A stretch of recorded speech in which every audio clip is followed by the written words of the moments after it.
Hey everybody, welcome back to my channel. This is WireDogSec, and I'm back with another video for you guys. Hopefully, you're all having an awesome day today and ready to learn something new here. Today's video, we're going to cover Pyramid of Pain. It's a room inside of TryHackMe. It's a free room, so be sure to create a TryHackMe account if you don't have one already, and then you can follow along with this video, or you can do it at your own pace. But anyway, let's get into it.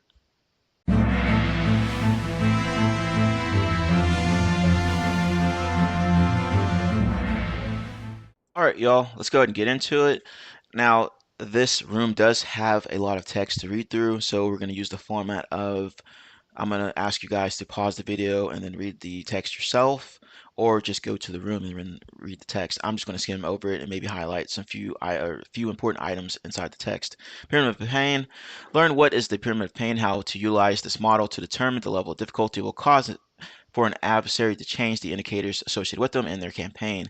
Introduction, it talks about how various different top vendors out there use the Pyramid of Pain to improve the effectiveness of CTI, which is cyber threat intelligence, threat hunting, and incident response exercises, yada, yada, yada. Just understand the Pyramid of Pain concept as a threat hunter, incident responder, or SOC analyst is important. And then it asks if you're ready to continue on. Go ahead and click that there to continue on. And task number 2 is going to go over hash values, right? And it's marked as trivial because they're very easy to change for an attacker, right? Say attacker creates a piece of malware. Okay, well, let's say the malware was flagged, right? They uploaded it to VirusTotal or whatever, and then it's got the hashes all listed out in there. Well, okay, well, if I'm the malware author, okay, well, I'm going to change a few things in my malware. That way, it'll have a different hash, and it won't be picked up by signature-based antivirus solutions. And that's pretty much what it explains here.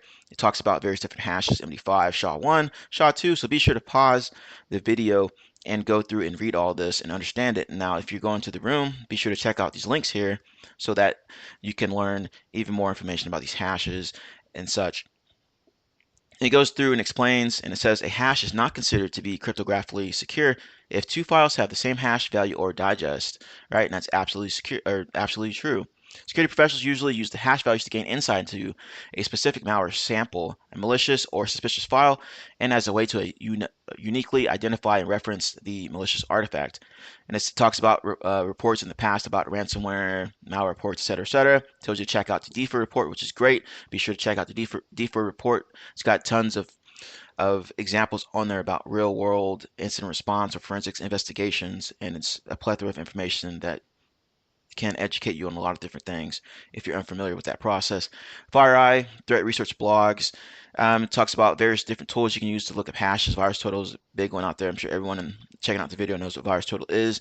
And then MITRE Defender Cloud, OP SWAT, which I haven't checked out. I usually use VirusTotal when looking up hashes for a particular piece of malware, etc., etc. And let's continue on here. It's got a screenshot of what it looks like, the hash search in here, right? They searched the hash up here and it pulled up some information about it. It's already been uploaded 28 days ago, did its little analysis and such, right? And then these other tabs here have various different pieces of information here that can be of value to you. Below the hash is the screenshot above, or in the screenshot above, you can see the file name. In this case, it's ilm_croatian.winry, and we saw that right there.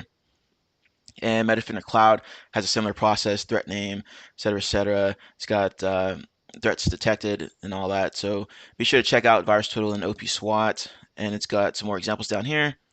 As you might have noticed, it's really easy to spot a malicious file if the hash is in our arsenal. However, as an attacker, modifying a file by even a single bit is trivial, which would produce a different hash value with so many variations. And instances of known malware, ransomware, threat hunting using file hashes as IOCs can be difficult, and that's absolutely true. Like I said, it's trivial. Very easy to modify your piece of malware. That way, it'll have a brand new hash. Let's take a look at an example of how to change a hash value of a file, simply appending a string to the end of the file using echo file hash before the modifications. Got the example here, right? Get file hash. And this particular commandlet is using PowerShell. So this commandlet's just getting the MD5 hash of this MSI file here. And you can see there at the bottom, MD5's got the hash there, and then they got the file path of that particular file in question. And then this is where they use echo to append that string to that particular file. They ran the get file hash again, and you can see there that the hash has changed. Now, be sure to pause the video and then answer the questions below. And if you get lost, don't worry. We're going to go through and and find these answers, right? So go ahead and pause the video and then try to answer the questions. Now I'm just going to continue on to it, and it wants us to analyze the report associated with this particular hash. Click here. What is the file name of the sample below, or of the sample? Go ahead and go into it here, and I'm going to increase screen size here. And as stated above in that screenshot where it explained how to find that particular file name, we have it right here. Sales receipt 5606.xls, right? So that's the answer to that one. Now let's continue on. All right, task number 3, IP address easy. You may have learned the importance of an IP address from the what is networking room. If you haven't done so, be sure to check out that room. The importance of the IP address and IP address is used to identify any device connected to a network. These range from desktops to yada yada yada. We rely on IP addresses to send and receive the important or information over the network. We're not going to get into structure, yada yada yada, pyramid of pain. And the pyramid of pain, IP addresses are indicated with the color green. You might be asking why and what you can associate the color green with. From a defense standpoint, knowledge of an IP address of an adversary can be valuable. A common defense tactic is to block, drop, or deny inbound requests from IP addresses on your perimeter or external firewall. This tactic is often not bulletproof as it's trivial for an experienced adversary to recover simply by using a new public IP address. And that's absolutely true. These days, you can get a public IP address very easy, right? And it goes through and gives you a screenshot of a sandbox called AnyRun, automated sandbox here. And it's got some fancy little colors and all that stuff listed out here. HTTP requests, connections, DNS requests, threats, etc., etc. It says do not attempt to interact with the IP addresses shown above. One of the ways an adversary can make it challenging to successfully carry out IP blocking is to use fastflux. And if you don't know what that is, I recommend going through and checking out a few links here. One's by Akamai, and then there's other one down here. According to Akamai, fastflux is a DNS technique used by botnets to hide phishing, web proxying, malware delivery, and malware communication activities behind compromised hosts acting as proxies. Purpose of using the fastflux network is to make the communication between malware and the command and control challenging to be discovered by security professionals, yada yada yada. You can see the rest there. So be sure to pause the video and go through and read the rest of this text here. And it says read the following report generated by AnyRun for the example here to answer the questions below. So go ahead and pause the video and go through and try to answer the questions below. As usual, we will go over the answers and how to find them, etc., etc. So I'll go ahead and do that, and we'll get back to it. All right, so continuing on here, let's go ahead and check out the report here. It wants us to find the first IP address associated with that particular PID from the question there, and then also the domain name as well. So let's go ahead and scroll down through this report here. Try to increase this a little bit more, not too much. All right, let's go ahead and now this is going to be on page 5. So let's go down to page 5. Sure I didn't miss it here. Right. So we're going to look at this network activity section, right? And you go through and you look at PID 1632. That's the one in question that it wants us to find the IP address and the domain for that particular PID. And you can see here, process some malicious file.bin.exe, and the IP address is going to be this 50.87 yada yada yada, right? And the port is 443, but you only need the IP address for this particular question. And then it wants us to find the first domain, which is going to be craftingalegacy.com. And reputation is suspicious. All right, so let's continue on to the next task. Task 4, domain names. Simple. Let's step up the pyramid of pain and move on to domain names. You can see the transition of colors from green to teal.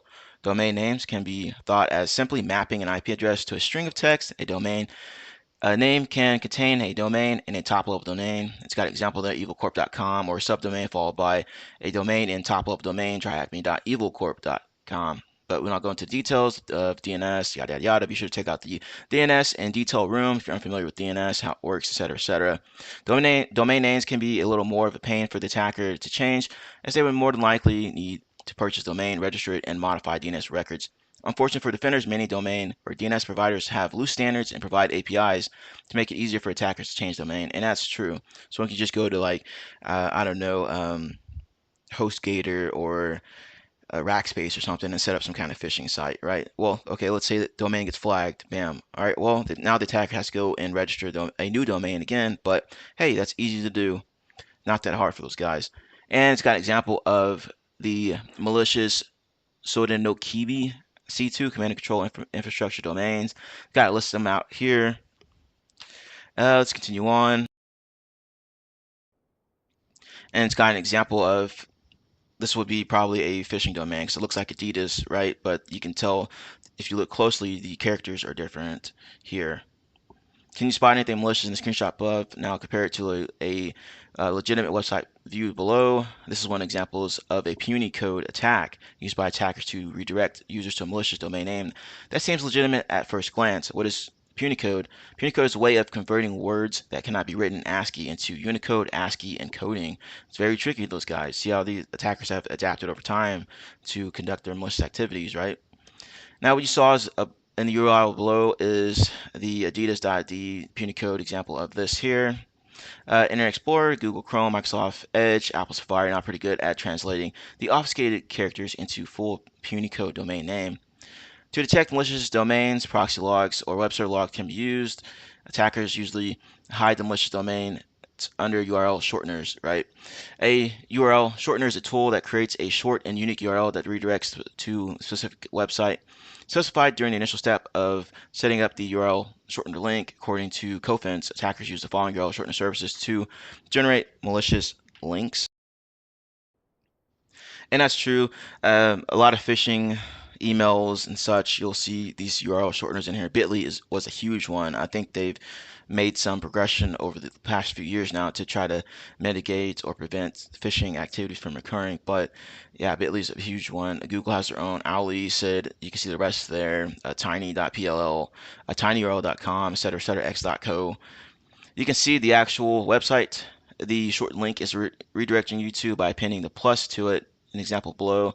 Type the shortened URL in the address bar of the web browser and add the above characters to redirect the URL. Examples, shortened links below are non-existent. So I guess go ahead and try that out if you want to.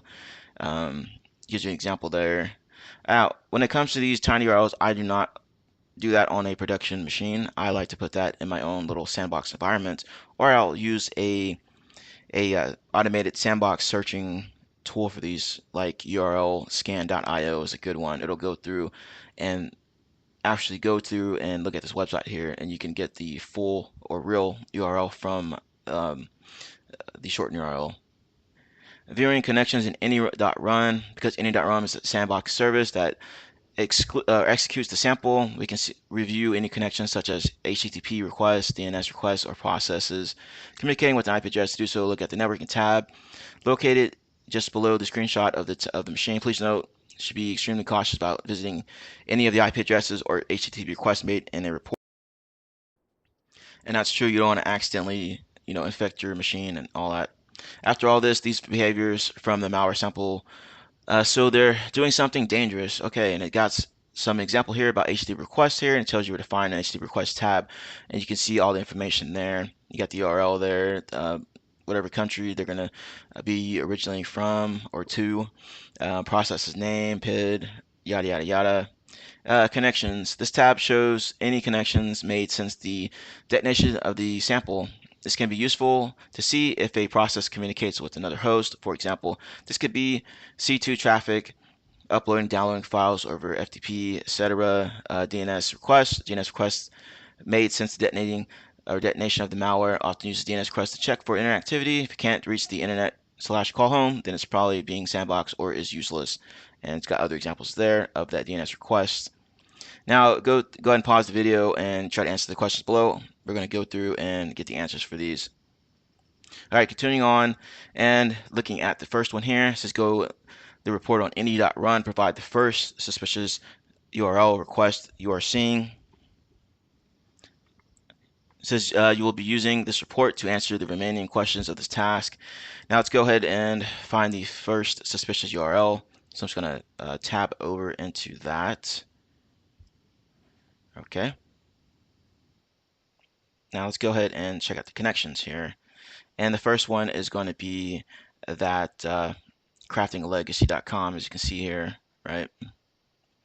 So let's go back over. What term refers to an address used to access a website? Well, that's going to be the domain name as explained up above if you read through there. What type of attack uses Unicode characters in the domain name to imitate the a known domain? And as you read above, it's going to be that Punycode attack, right? They can use Punycode to substitute some characters out to conduct their malicious activities. Provide the redirected website of the shortened URL using a preview, right? So you're gonna copy this here, right? And you're gonna plug it into like a URL unshortener, et cetera, which I've already done. So let's go ahead and tap over there. And I used unshorten.it, right? Plugged it in here, clicked unshorten it, and it took me to here, TryHackMe.com. And like I said, I usually use like urlscan.io, right? Or you can use your own, I guess, sandboxing, VM, what have you. Now, let's go back over and continue on to task number 5. Host artifacts, annoying. Let's take another step up to the yellow zone. On this level, the attacker will feel a little more annoyed and frustrated. If you can detect the attack, that the attacker would need to circle back at this detection level and change his attack tools methodologies. This is a time-consuming process for the attacker, and probably he will need to spend more resources on adversary tools. Host artifacts are the traces or observables that attacker leaves on systems, such as registry values, suspicious process, execution, attack patterns, IOCs, which is indicates compromised files dropped by malicious applications, or anything exclusive to the current threat.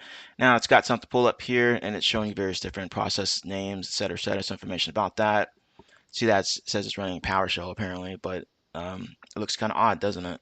So let's continue on here. Suspicious events followed by opening a malicious application. The file is modified, dropped by the malicious actor, and it goes through the little timeline or the processes or process IDs here. You can see they open up when WireDogSec, so probably some kind of malicious Office Word document, right? Had some funky macros in there, and they're running, and then it ran into like a temporary directory here, and then it's got PowerShell launching this particular malware, which is this G underscore jugk.exe, right? Now let's continue on here. It says answer the questions below. So go ahead and pause the video and go through those questions. And as usual, we're going to go through and find these and have a little discussion over them. All right, so continuing on here. It says a security vendor has analyzed the malicious sample for us. Review the report here to answer the following questions. Right, just click done there. A process name regidle.exe makes a post request to an IP address on port 8080. Now it wants us to find an IP address. So let's go ahead, take a look at this report and find that particular IP address for that. Right, and the next question says the malicious actor dropped a malicious XE. What's the name of the executable? So we're going to find that as well. And then we're going to look at another report on VirusTotal. How many vendors determine this host to be malicious? So let's go ahead and do that. Okay, now we're taking a look at the report, and it wants us to find that IP address communicating on port 8080. And you scroll down to page 50 here, and you'll see it right there. This regidle.exe is the process name. It's doing a post request to this particular IP, which is 96.126.101.6 on port 80. Right, so that's going to be the answer to that question. The next one wants us to find that particular malicious file.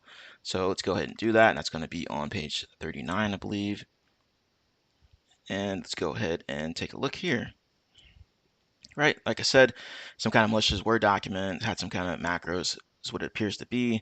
It's doing some PowerShell stuff, or yeah, a file named PowerShell.exe. And launching in another temp directory location or app data location here. Scrolling down a little bit here, it says it's a binary right there. So it's doing some very odd looking things here. When word again, it's .doc, and then here's the actual binary right there, executable. So that's going to be the answer to that question. So let's flip back over here to the other tab, right? And the IP address, like I said, it's that 96 dot whatever IP there that was communicating in port 8080, and then it dropped a malicious XE, which we saw in the logs there. It's going to be that G underscore jug K.exe, right? Now let's go ahead and take a look at virus total. It wants us to see how many vendors has determined it to be malicious. So I'll go ahead and click that and zoom in a little bit. It's going to be 9 out of 93 for that particular IP address. Now let's go ahead and continue on to the next task here. Task number 6, network artifacts annoying. Network artifacts also belong to the yellow zone in the pyramid of pain. This means if you can detect and respond to the threat, the attacker would need more time to go back and change his tactics or modify the tools, which gives you more time to respond and detect the upcoming threats or remediate the existing ones. Network artifact can be a user agent, string, C2 information, URI patterns, or URI patterns followed by HTTP requests, etc., etc. I use different string, etc., etc. Be sure to pause the video and read this. It talks about PCAPs here from Wireshark. Hopefully you guys are familiar with Wireshark. If you're not, be sure to check out the Wireshark room on TryHackMe and look at some PCAPs. You'll more than likely use this in your career if you're going to pursue a career in as a cybersecurity analyst or a SOC analyst, etc., etc. Yeah, T-Shark, and it talks about Snort here, so we should check those out as well. T-Shark, it's pretty much like a command line version of Wireshark. HTTP post request, and it's got a snippet here from Wireshark. It's what it looks like here. A lot of post requests. Let's use T-Shark to filter out the user agent strings by using the following command. It's got a little command there, and the filters, etc., etc., and it's got an example of what it looks like here. See how it got the user string here, this Mozilla /4.0, yada, yada, yada. There are the most, or these are the most common user strings found on MITRE download Trojan. So be sure to check this link out as well. If you can detect the custom user agent strings that the attacker is using, you might be able to block them, creating more obstacles and making their attempt to compromise the network more annoying. All right, so be sure to pause the video, answer these questions. Now, we're going to go ahead and continue on. What browser uses the user string shown in the screenshot above? Okay, now to find this one, all I did was basically I copied and pasted that user agent into Google to find out what it was, and it came back as Internet Explorer. Let's see here. How many post requests are used in a screenshot from the PCAP file? And that's going to be 6, right? You just count them here. 1, 2, 3, 4, 5, 6. Okay. Let's see here. Let's try to find this Internet Explorer one real quick. All I did was copy and paste that user agent string into Google, and it brought me to this particular website that I'm looking at here, and it's going to be Internet Explorer, IE. So that's going to be answer to that one. Now let's continue on to the next task, which is going to be task number 7, tools. Challenging. Congratulations, we have made it to the challenging part for the adversaries. At this stage, we have leveled up our detection capabilities against the artifacts. The attacker would most likely give up trying to break into our network or go back and try to create a new tool that serves the same purpose. It will be a game over for the attackers as they would need to invest some money into building a new tool. If they are capable of doing so, find a tool that has the same potential or even gets some training to learn how to be proficient in a certain tool. Attackers use these utilities to create malicious macros, maldocs for spear phishing attempts, a backdoor that can be used with or to establish E2, any custom .exe DLL payloads or password crackers, etc., etc. Take a look at the example here. Trojan dropped the suspicious stiller.exe in the temp folder right there. And it says the execution of the suspicious binary payload.exe, stiller.exe. It's got it listed out here. Antivirus signatures, detection rules, and YAR rules can be great weapons for you to use against attackers at the stage. Now be sure to look at YAR rules if you're not unfamiliar with that. It's a great resource to use for this particular instance. Malware Bazaar and Malshare are good resources to provide you with access to the samples, malicious feeds, and YAR results. These all can be very useful when it comes to threat hunting and incident response. Also, on another note, if you're interested in malware analysis, reverse engineering, etc., be sure to check out TCM Security's course on that, right? It's very, very good. Anyway, back to this. For detection rules, SOC Prime, Threat Detection Marketplace is a great platform, so be sure to check out all these links in here, right? Go to further details. Fuzzy hashing is also a strong weapon against the attacker's tools. Fuzzy hashing helps you to perform similar analysis, match two files with minor differences based on the fuzzy hash values. One of the examples of fuzzy hashing is the usage of SSDeep. On the SSDeep official website, you can find the complete explanation for fuzzy hashing, so be sure to check that out. Example of it is here, and this appears to be VirusTotal screenshot, right? It's got the hash listed out there.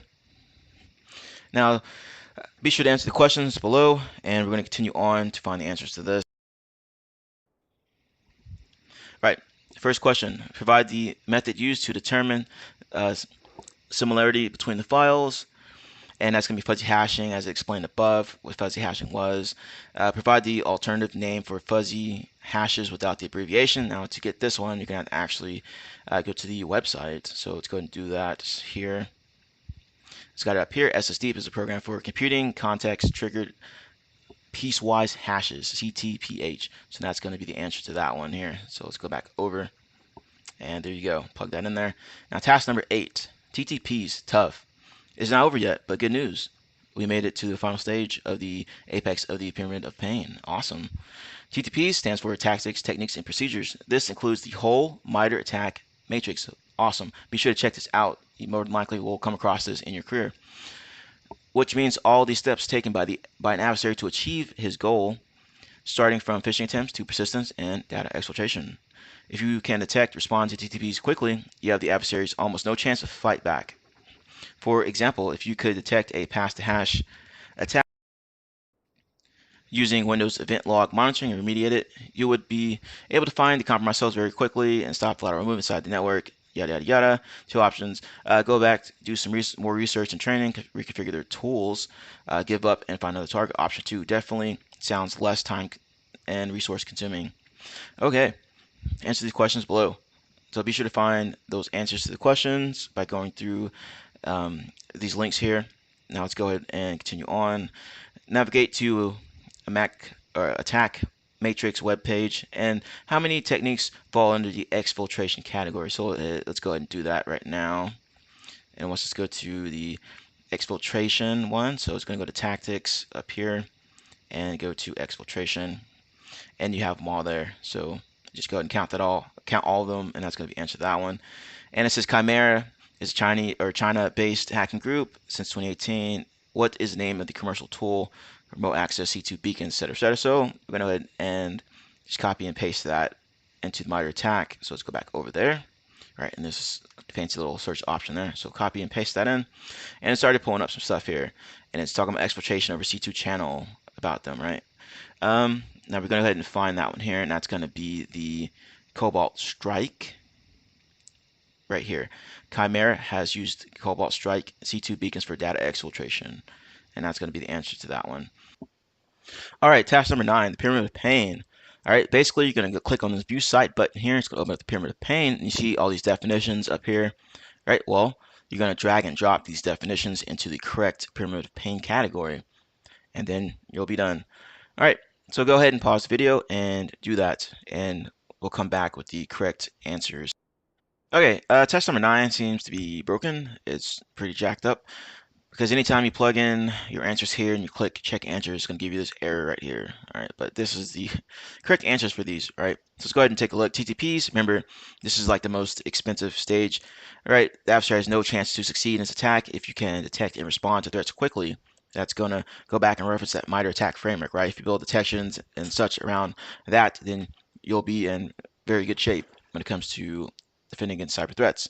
Tools, right? Most attackers are going to give up at this point, right? Because they have to build customized tooling in order to be successful in compromising your network. Network/host artifacts here. The stage attacker would need more time to go back and change his tactics or modify the tools. Use agent strings to information or URI pattern followed by the HTTP post request can be the indicators. All right. Domain names, right?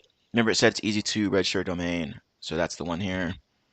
Purchase, register, etc. Easy for attackers to do. IP address is very easy to get a public-facing IP address these days, so that's nothing to those guys. And then hash values, very, very, very simple and easy to do. Just add a few different bits or modify your code a little bit. Hey, guess what? I got a new hash for my particular malware. So that's nothing. Let's go ahead and close this out here and move on to task number 10, conclusion. And let's see what it says here. Now you have learned the concept of pyramid of pain. Maybe it is time to apply this in practice. Please navigate to the static site to perform the exercise. You can pick any APT as another exercise. Good place would be FireEye or FireEye events persistent threat groups. When you have determined APT group you want to research, find their indicators and ask yourself, what can I or do what can I do or what detection rules and approach can I create to detect the adversary's activity, and where does the activity or detection fall on the pyramid of pain? So go ahead and do that and you'll be done. So hopefully you guys enjoyed this video, and be sure to hit that like button if you did, if you found it of value. Subscribe to the channel if you're not subscribed already, and share the video if you want to. Awesome. Thanks for checking me out. Hey everybody, this is WireDogSec. Just a quick reminder to subscribe to the channel and hit the notification bell. Once you hit the notification bell, be sure to set to all notifications so you know every time I post to the channel, upload a video, all that good stuff. Let's continue to grow our glorious community here. We are in the cyber trenches. We're not just reporting on it. Be sure to check out my channel as well. I have tons of videos that you can see here, over 300 videos ready for you to check out and learn something from. Be sure to review my posts. I'm frequently posting new things to my channel here, including jobs and everything related to that. Also, I have tons of playlists here that you can review, make it more convenient for you. Anyway, happy defending, happy hacking, enjoy the video. Hey everybody, welcome back to my channel. This is WireDogSec back with another video for you guys. Today's video, we are going to continue with the SOC level 1 path, and this is the cyber defense frameworks section, and this is the cyber kill chain room. The cyber kill chain framework is designed for identification and prevention of the network intrusions. You will learn what the adversaries need to do in order to achieve their goals. So let's go ahead and dive into it.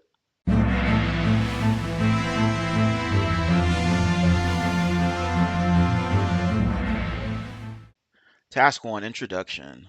Let's see what they have for us, folks. The term kill chain is a military concept related to the structure of an attack. It consists of target identification decision in order to attack the target, and finally, the target destruction.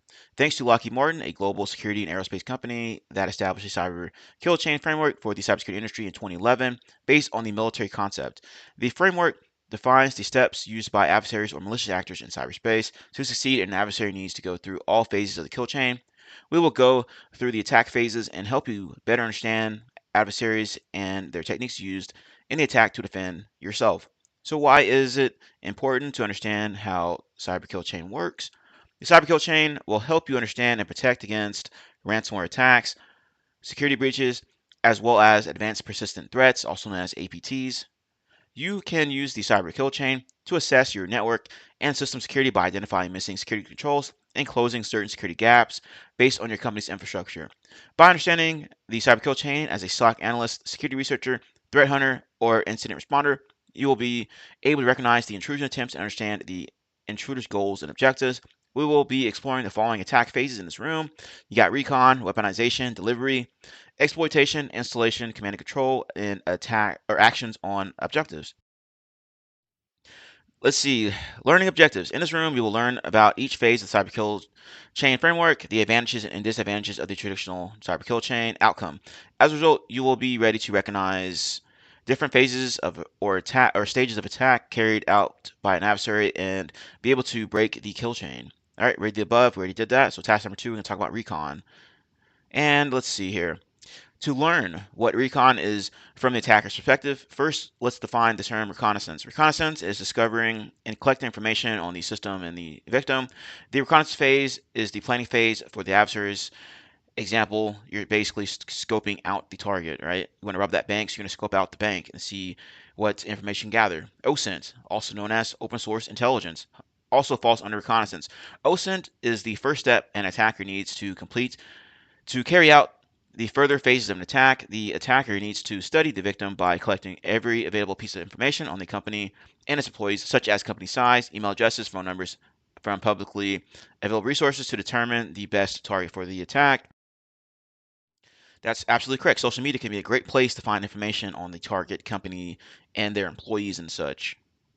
You can also find out more about OSINT from this Veronis article. What is OSINT? So check that out if you're interested. Let's look at it from the attacker's perspective, who initially doesn't know what company he wants to attack. All right, scenario. A malicious attacker who names himself Megatron decides to conduct a very sophisticated attack that he was planning for out the years. He has been studying and researching different tools and techniques that could help him get to the last phase of the cyber kill chain. But first, he needs to start from the reconnaissance phase. In order to operate in this phase, the attacker would need to conduct OSINT. Let's have a look at email harvesting. Oh boy. Email harvesting is the process of obtaining email addresses from public, paid, or free services. An attacker can use email address harvesting for a phishing attack, a type of social engineering attack used to steal sensitive data, including login and credentials and credit card numbers. The attacker will have a big arsenal of tools available for reconnaissance purposes. Here are some of them. The harvester. Other than gathering emails, this tool is also capable of gathering names, subdomains, IPs, and URLs using multiple public data sources. Hunter.io. This is an email hunting tool that will let you obtain contact information associated with the domain. OSINT framework. OSINT framework provides the collection of OSINT tools based on various categories. There's also others out there like Maltego and some other ones, right? An attacker would also use social media websites such as LinkedIn, Facebook, Twitter, and Instagram to collect information on a specific victim he would want to attack for or the company. As I stated earlier, the information found on social media can be beneficial for an attacker to conduct a phishing attack. Hey everybody, welcome back to my channel. Be sure to hit the like button, comment, and subscribe. Once you subscribe, be sure to hit that notification bell. All right, so you know every time I post a new video. As you can see here, most people that view my videos, view my channel, are not subscribed.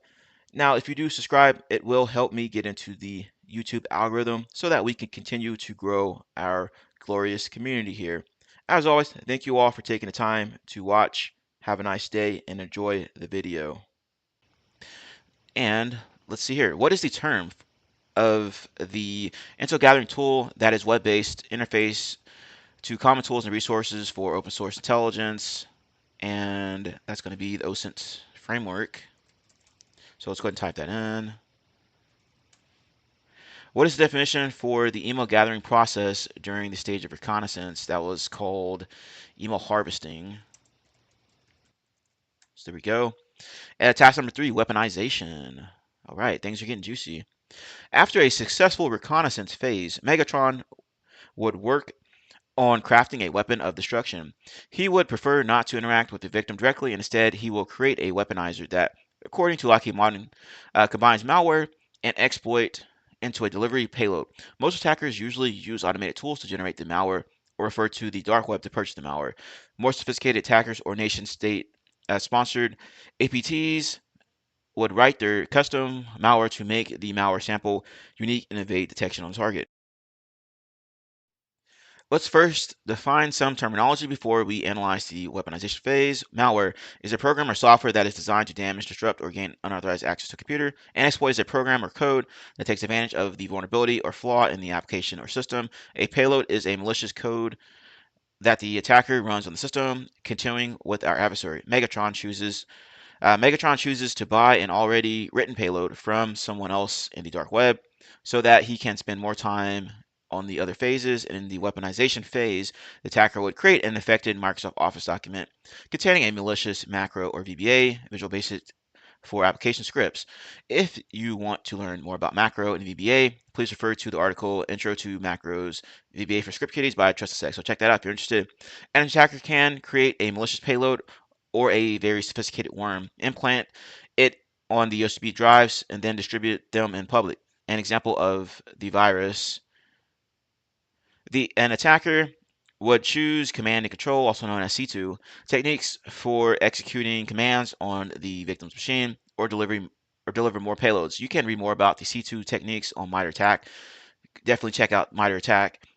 An attacker would select a backdoor implant, the way to access the computer, which includes bypassing security mechanisms. All right, question time. This term is referred to as a group of commands that perform a specific task. You can think of them as subroutines or functions that contain the code and that most users use to automate routine tasks. But malicious actors tend to use them for malicious purposes and include them in Microsoft Office documents. Can you provide the term for it? Well, that's going to be a macro. So let's go ahead and type that in there.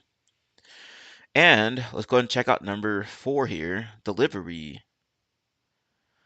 The delivery phase is when Megatron decides to choose the method for transmitting the payload or the malware. He has plenty of options to choose from. Phishing email. After conducting the reconnaissance and determining the targets for the attack, the malicious actor would craft a malicious email that would target either a specific person, phishing attack, or multiple people in the company. The email would contain a payload or malware. For example, Megatron would learn that Nancy from the sales department at a company A would constantly like the post on LinkedIn from Scott, a service delivery manager at company B. He would give it a second guess that they both communicate with each other over work emails. Megatron would craft an email using Scott's first name and last name, making the domain look similar to the company Scott is working at. An attacker would then send a fake invoice email to Nancy, which contains the payload.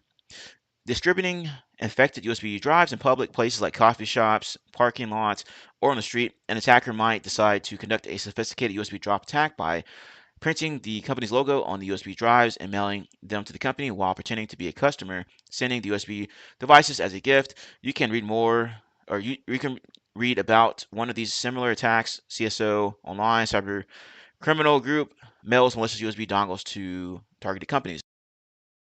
Now, anytime that a user received a USB flash drive, CD, whatever external storage device, right, they would send it to us, the cybersecurity team, and we would take it into like a lab environment that's separate from the corporate environment, right, completely off the network. And then we would go in and analyze, make sure there's nothing funky going on with it. Watering hole attack. A watering hole attack is a target attack designed to aim at a specific group of people by compromising the website they are usually visiting and then redirecting them to the malicious website of an attacker's choice. The attacker would look for a known vulnerability for the website and try to exploit it, aka WordPress or WordPress. The attacker would encourage the victim to visit the website by sending harmless emails pointing out the malicious URL, to make the attack more efficiently. After visiting the website, the victim would unintentionally download malware or a malicious application to their computer. This type of attack is called a drive-by download. An example can be a malicious pop-up asking to download a fake browser extension. What is the name of the attack when it is performed against a specific group of people and the attacker seeks to infect the website that the mentioned group of people is constantly visiting? Remember, that was the watering hole attack. So I'm just going to go ahead and copy and paste this over. Then we're going to continue on to task number 5, exploitation. Now let's see what they say here. To gain access to the system, an attacker needs to exploit the vulnerability. In this phase, Megatron got a little bit creative. He created 2 phishing emails, one that contains a phishing link to a fake O365 login page, and another one containing a macro attachment that would execute ransomware when the victim opens it. Megatron successfully delivered his exploits and got 2 victims to click on the malicious link and open the malicious file. After gaining access to the system, the malicious actor could exploit software, system, or server-based vulnerabilities to escalate the privileges or move laterally through the network. According to CrowdStrike, lateral movement refers to the techniques that a malicious actor uses after gaining initial access to the victim's machine to move deeper into a network to obtain sensitive data. If you want to learn more about server-based or web-based vulnerabilities, please refer to the TryHackMe Room OWASP Top 10. The attacker might also apply a zero-day exploit in the stage. According to FireEye, the zero-day exploit or a zero-day vulnerability is an unknown exploit in the wild that exposes a vulnerability in software or hardware and can create complicated problems well before anyone realizes something is wrong. A zero-day exploit leaves no opportunity for detection at the beginning. These are examples of how an attacker carries out exploitation. The victim triggers the exploit by opening the email attachment or clicking on the malicious link using a zero-day exploit software, hardware, or even human vulnerabilities. An attacker triggers the exploits for server-based vulnerabilities.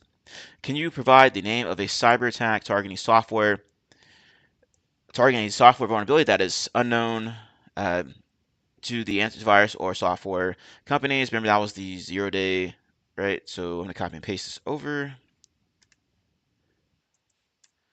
All right. And then task number 6, installation. Let's see what they say here. As you have learned from the weaponization phase, the backdoor lets an attacker bypass security measures and hide the access. A backdoor is also known as an access point. Once the attacker gets access to the system, he would want to re-access the system if he loses the connection to it, or if he got detected and got the initial access removed, or if the system is later patched, he would no longer have access to it. That is when the attacker needs to install a persistent backdoor. A persistent backdoor will let the attacker access the system he compromised in the past. You can check out Windows Persistence Room on TryHackMe and learn how an attacker can achieve persistence on Windows. The persistence can be achieved through the following.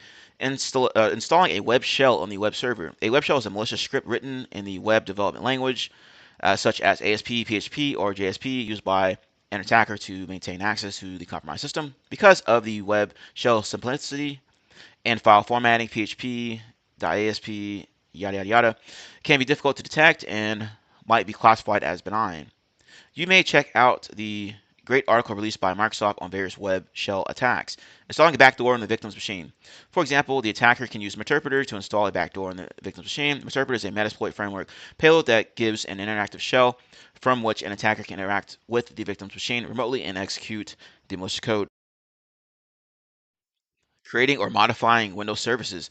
This technique is known as T1543.003 on MITRE ATT&CK, and it says that an attacker can create or modify the Windows services to execute the malicious scripts or payloads regularly as part of the persistence. An attacker can use tools like sc.exe. Sc.exe lets you create, start, stop, query, or delete any Windows service.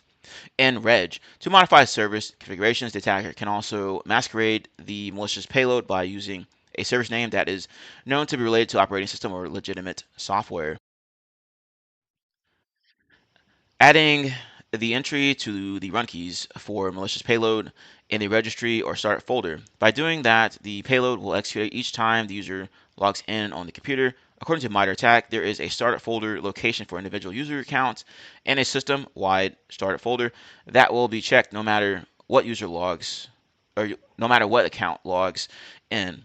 You can read more about registry run key / start folder persistence on one of the MITRE ATT&CK techniques. In this phase, the attacker can also use time stomping technique to avoid detection by the forensic investigator and also make the malware appear as part of a legitimate program. The time stomping technique lets an attacker modify the file's timestamps, including the modify access, create, and change times. Can you provide the technique that is used to modify file time attributes to hide or change to existing files? Well, it's time stopping, as we just saw. So let's go ahead and type that in. Can you name the malicious script planted by an attacker on the web server to maintain access to the compromised system and enables the web server to access or to be accessed remotely? That's going to be the web shell, right? So let's go ahead and type that in. And number 7, or task number 7, is going to be talking about command and control. And let's see what they have here. After getting persistence and executing the malware on the victim's machine, Megatron opens up a C2 command and control channel through the malware to remotely control and manipulate the victim. This term is known as CNC or C2 beaconing as a type of malicious communication between a CNC server and malware on the infected host. The infected host will consistently communicate with the C2 server. That is also where the beaconing term came from. The compromised endpoint would communicate with an external server set up by an attacker to establish a command and control channel. After establishing the connection, the attacker has full control of the victim's machine. Until recently, IRC, Internet relay chat was the traditional C2 channel used by attackers. This is no longer the case as modern security solutions can easily detect malicious IRC traffic.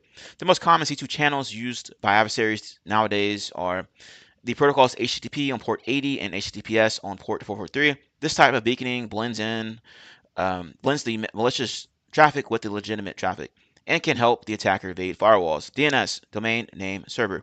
The infected machine makes constant DNS requests to the DNS server that belongs to an attacker. This type of C2 communication is known as DNS tunneling. That's absolutely right, right? Attackers want to blend in with normal traffic. So if you're going to something crazy like port 4444 or something like that, well, that's probably going to get flagged. Or if you're doing some kind of weird protocol, it's probably going to get flagged. And now the defenders know that you're inside the environment, right? So they're going to kick you out. They're going to find you and they're going to kick you out. Important to note that an adversary or another compromised host can be the owner of the C2 infrastructure. What is the C2 communication where the victim makes regular DNS requests to a DNS server and domain, which belongs to an attacker? That's going to be DNS tunneling, as we saw here, right? So we'll go ahead and copy and paste this over. And there we go. Okay, task number 8, attack or actions on objectives, exfiltration. Sounds pretty fancy. After going through 6 phases of the attack, Megatron can finally achieve his goals, which means taking action on the original objectives. With hands-on keyboard access, the attacker can achieve the following. Collect the credentials from users, perform privilege escalation, which means gaining elevated access like domain admin, access from a workstation by exploiting the misconfiguration, internal reconnaissance. For example, an attacker gets to interact with internal software to find its vulnerabilities, lateral movement through the company's environment, collect and exfiltrate sensitive data, deleting the backups and shadow copies. Shadow copy is a Microsoft technology that can create backup copies, snapshots of computer files or volumes. Ransomware likes to do that.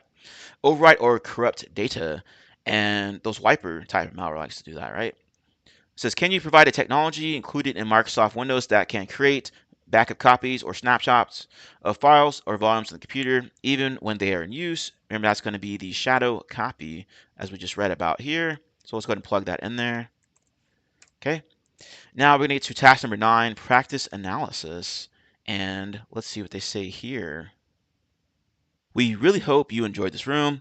In order to strengthen your knowledge, let's do a practice analysis. Here is the real world scenario for you to tackle. The infamous Target cyber attack, which led to one of the largest data breaches in history, took place on November 27th, 2013.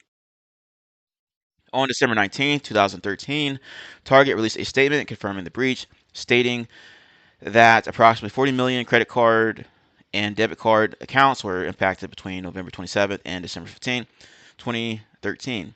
Target had to pay the fine of 18.5 million under the terms of the multi-state settlement agreement. This is considered to be the largest data breach settlement in history. How did the data breach happen? Deploy the static site, which you already have loaded up here.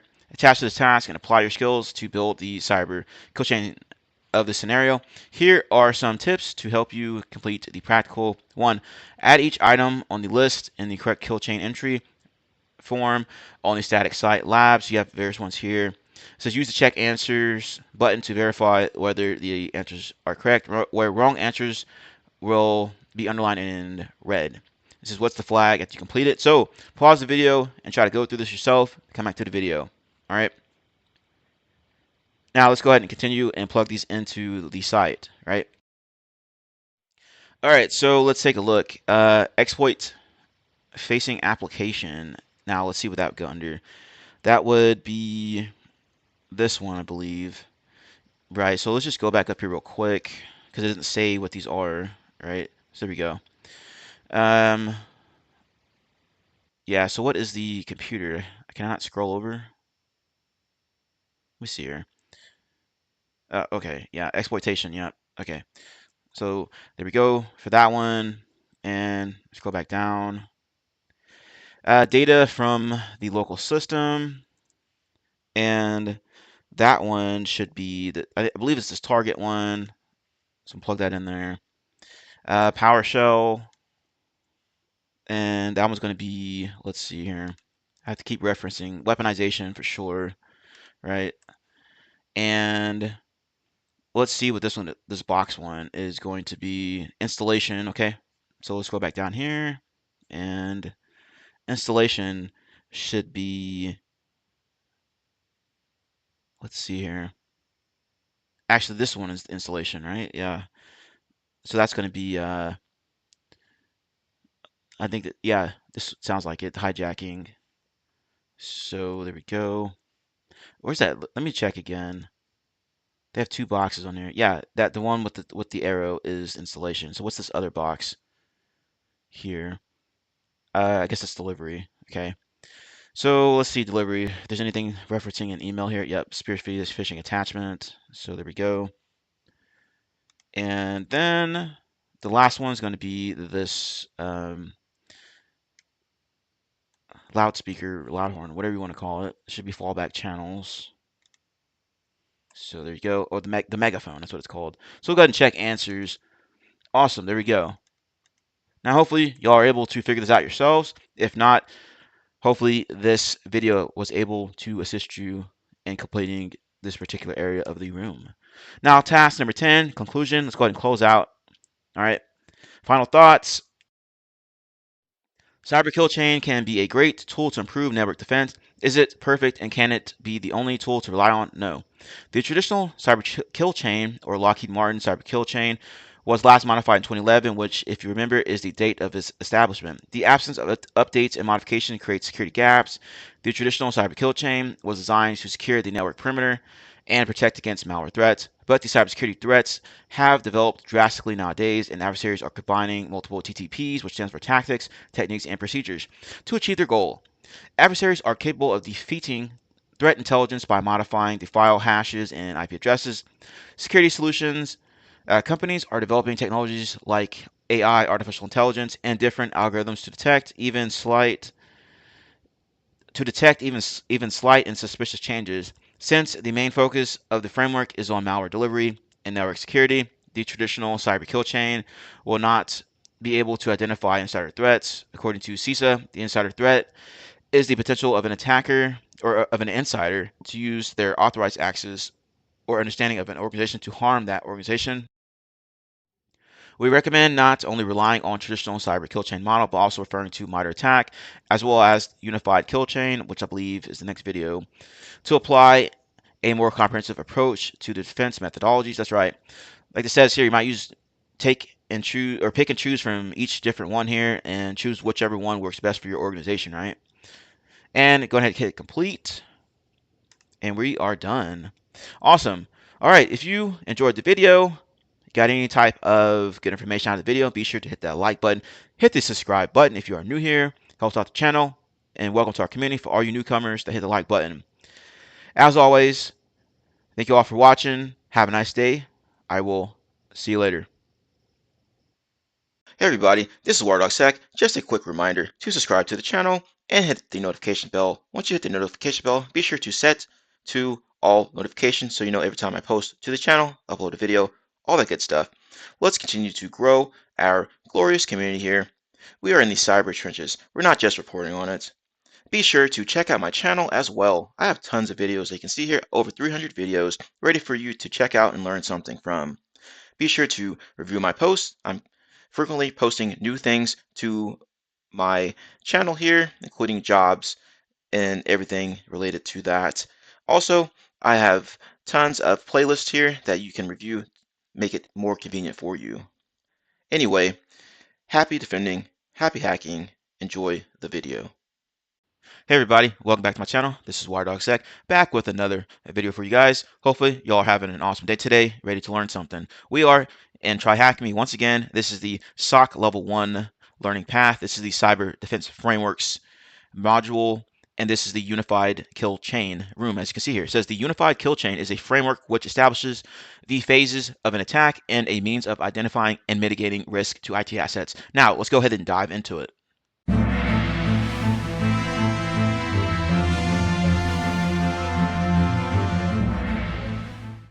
All right, task one, introduction here, and then you can see this fancy little graphic here: recon, weaponization, delivery, exploitation, installation, command and control, actions on objectives, understanding the behaviors Objectives and methodologies of a cyber threat is a vital step to establishing a strong cybersecurity defense known as a cybersecurity posture. In this room, you will be introduced to the UKC, which is the Unified Kill Chain framework that is used to help understand how cyber attacks occur. Learning objectives, understanding why frameworks such as the UKC are important and helpful in establishing a good cybersecurity posture, using the UKC to understand an attacker's motivation, methodologies, and tactics, understanding the various phases of the UKC. Discover that the UKC is a framework that is used to complement other frameworks such as MITRE. All right, let's proceed with the room. Go ahead and click that. Task number 2, what is a kill chain? And let's see what they have here.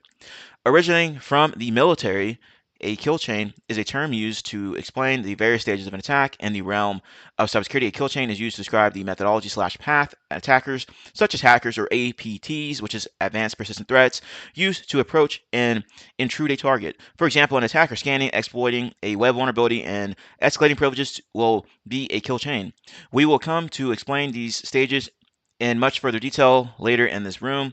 The objective is to understand an attacker's kill chain so that defensive measures can be put in place to either preemptively protect a system and disrupt an attacker's attempt. Okay, question time.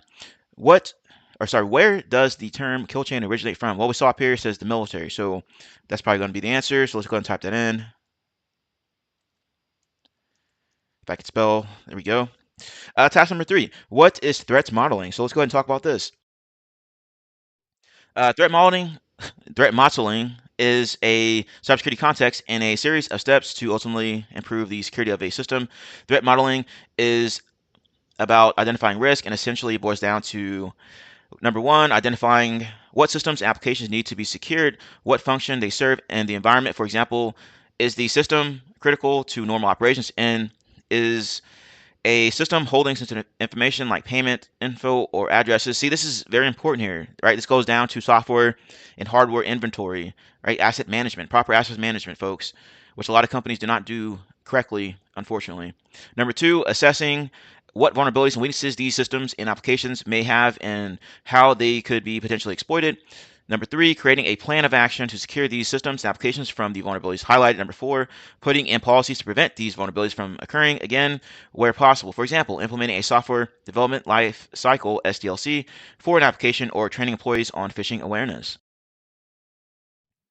Threat modeling is an important procedure in reducing the risk within a system or application as it creates a high-level overview of an organization's IT assets. An asset in IT is a piece of software or hardware, and the procedures to resolve vulnerabilities. The UKC can encourage threat modeling as the UKC framework helps identify potential attack surfaces and how these systems may be exploited. Stride, Dread, and CVSS, to name a few, are all frameworks specifically used in threat modeling. If you are interested to learn more, check out the Principles of Security Room on TryHackMe. So check that out if you're interested. What is the term or technical term for a piece of software or hardware in IT, information technology? What we saw above, that was asset, right? So let's go ahead and type that in. And we're going to continue on with task number 4 here, introducing the unified kill chain. And let's see what they have here. To continue from the previous task, Paul Pohl's Unified Kill Chain, published in 2017, aims to complement, not compete with, other cybersecurity kill chain frameworks such as Lockheed Martin's and MITRE ATT&CK. The UKC states that there are 18 phases to an attack, everything from reconnaissance to data exfiltration and understanding an attacker's motive. These phases have been grouped together in this room into a few areas of focus for brevity, which will be detailed in the remaining task. Some large benefits of UKC over traditional cybersecurity kill chain frameworks include the fact that it is modern and extremely detailed. Reminder, it has 18 phases officially, whereas other frameworks may have a small handful. And you can see that here. You got recon, weaponization, delivery, social engineering, exploitation, persistence, defense, evasion, command and control, pivoting, and you can see the rest there. All right, so be sure to pause the video and read through these, or go ahead and check out the room, read through all this information, make sure you understand what's going on here. And they have another table here. It says benefits of the unified kill chain UKC framework and how do other frameworks compare. All right, so let's just go ahead and take a look at a couple of these. Modern, released 2017, updated 2022. Some frameworks such as MITRE were released in 2013 when the cybersecurity landscape was very different. UKC is extremely detailed, 18 phases. Other frameworks often have a small handful of phases, and you can see the rest there. So pause the video, read through this, make sure you understand what's going on here, folks. Answer and question time here. And what year was the unified kill chain framework released? We saw up here, that's going to be 2017, right? So 2017 says, according to the unified kill chain, how many phases are there to an attack, right? So if we scroll back up here, it says, looks like there's going to be 18 here. And let's see if that's what they're looking for. All right. What is the name of the attack phase where an attacker employs techniques to evade detection? And if we go back up here and check out what they have here, it looks like this is going to be defense evasion, right? So let's go and type this in. Defense evasion. Okay. What is the name of the attack phase where an attacker employs techniques to remove data from a network? Well, that sounds like exfiltration, but let's go ahead and double check here. Exfiltration. Techniques that result or aid in an attacker removing data from a target network. So let's go ahead and type that in and see if that's what they're looking for. If I could spell. Okay.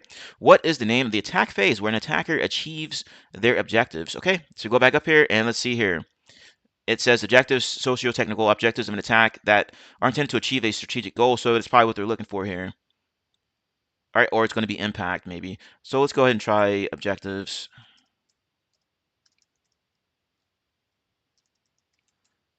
Yep. All right, awesome. Task number 5, phase in, which is initial foothold. And let's take a look at what they have here. The main focus of the series of phases is for an attacker to gain access to a system or networked environment. An attacker will employ numerous tactics to investigate the system for potential vulnerabilities that can be exploited to gain a foothold in the system. For example, a common tactic is the use of reconnaissance against a system to discover potential attack vectors, such as applications and services. So let's take a look at this infographic. You got a reconnaissance, you got weaponization, delivery, social engineering, exploitation, persistence, defense, evasion, command and control, and pivoting. This series of phases also accommodates for an attacker creating a form of persistence, such as files or a process that allows the attacker to connect to the machine at any given time. Finally, the UKC accounts for the fact that attackers will often use a combination of the tactics listed above. We will explore the different phases of this section of UKC in the headings below. You got reconnaissance, also known as recon, MITRE ATT&CK TA0043. This phase of the UKC describes techniques that an adversary employs to gather information related to their target. This can be achieved through means of passive and active reconnaissance. The information gathered during this phase is used all throughout the later stages of UKC, such as the initial foothold.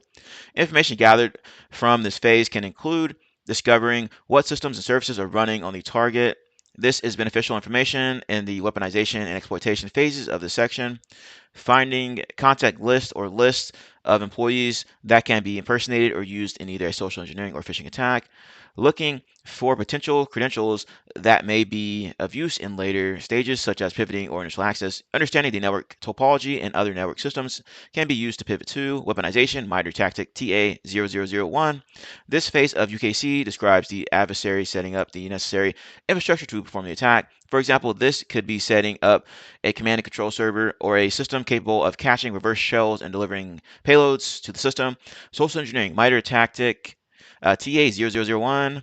This phase of the UKC describes techniques that an adversary can deploy to manipulate employees to perform actions that will aid in the adversary's attack. For example, a social engineering attack could include getting a user to open a malicious attachment, impersonating a web page and having the user enter their credentials, calling or visiting the target, and impersonating a user. For example, requesting a password reset or being able to gain access to areas of a site that the attacker would not previously be capable of. For example, impersonating a utility engineer. Exploitation, MITRE ATT&CK TA0002. This phase of the UKC describes how an attacker takes advantage of weaknesses or vulnerabilities present in a system. The UKC defines exploitation as abuse of vulnerabilities to perform code execution. For example, uploading and executing a reverse shell to a web application, interfering with an automated script on the system to exclude or execute code, abusing a web application vulnerability to execute code on the system it is running on. Persistence, MITRE ATT&CK TA003. This phase of the UKC is rather short and simple. Specifically, this phase of the UKC describes the techniques an adversary uses to maintain access to a system they have gained an initial foothold on. For example, creating a service on the target system that will allow the attacker to regain access, adding the target system to a command and control server where commands can be executed remotely at any time, leaving other forms of backdoors that execute when a certain actor or certain action occurs in the system. Examples would be a reverse shell will execute when a system administrator logs in. Defense evasion, MITRE ATT&CK TA0005. The defense evasion section of the UKC is one of the more valuable phases of the UKC. This phase specifically is used to understand the techniques and the adversary uses to evade defensive measures put in place in the system or network. For example, this could be web application firewalls, network firewalls, antivirus system on the target machine, and intrusion tech systems. This phase is valuable when analyzing an attack as it helps form a response and better yet gives the defensive team information on how they can improve their defenses or improve their defense systems in the future. Command and Control MITRE ATT&CK TA0011. The command and control phase of the UKC combines the efforts and adversary made during the weaponization stage of the UKC to establish communications between the adversary and target system.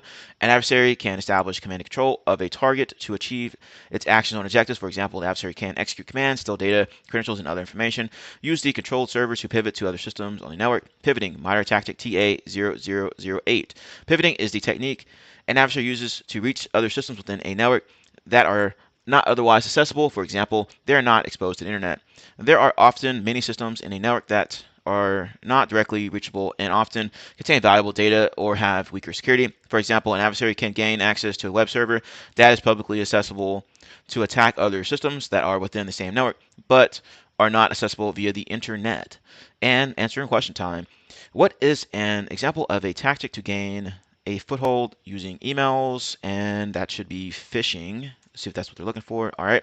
Impersonating an employee to request a password reset is a form of social engineering. Okay.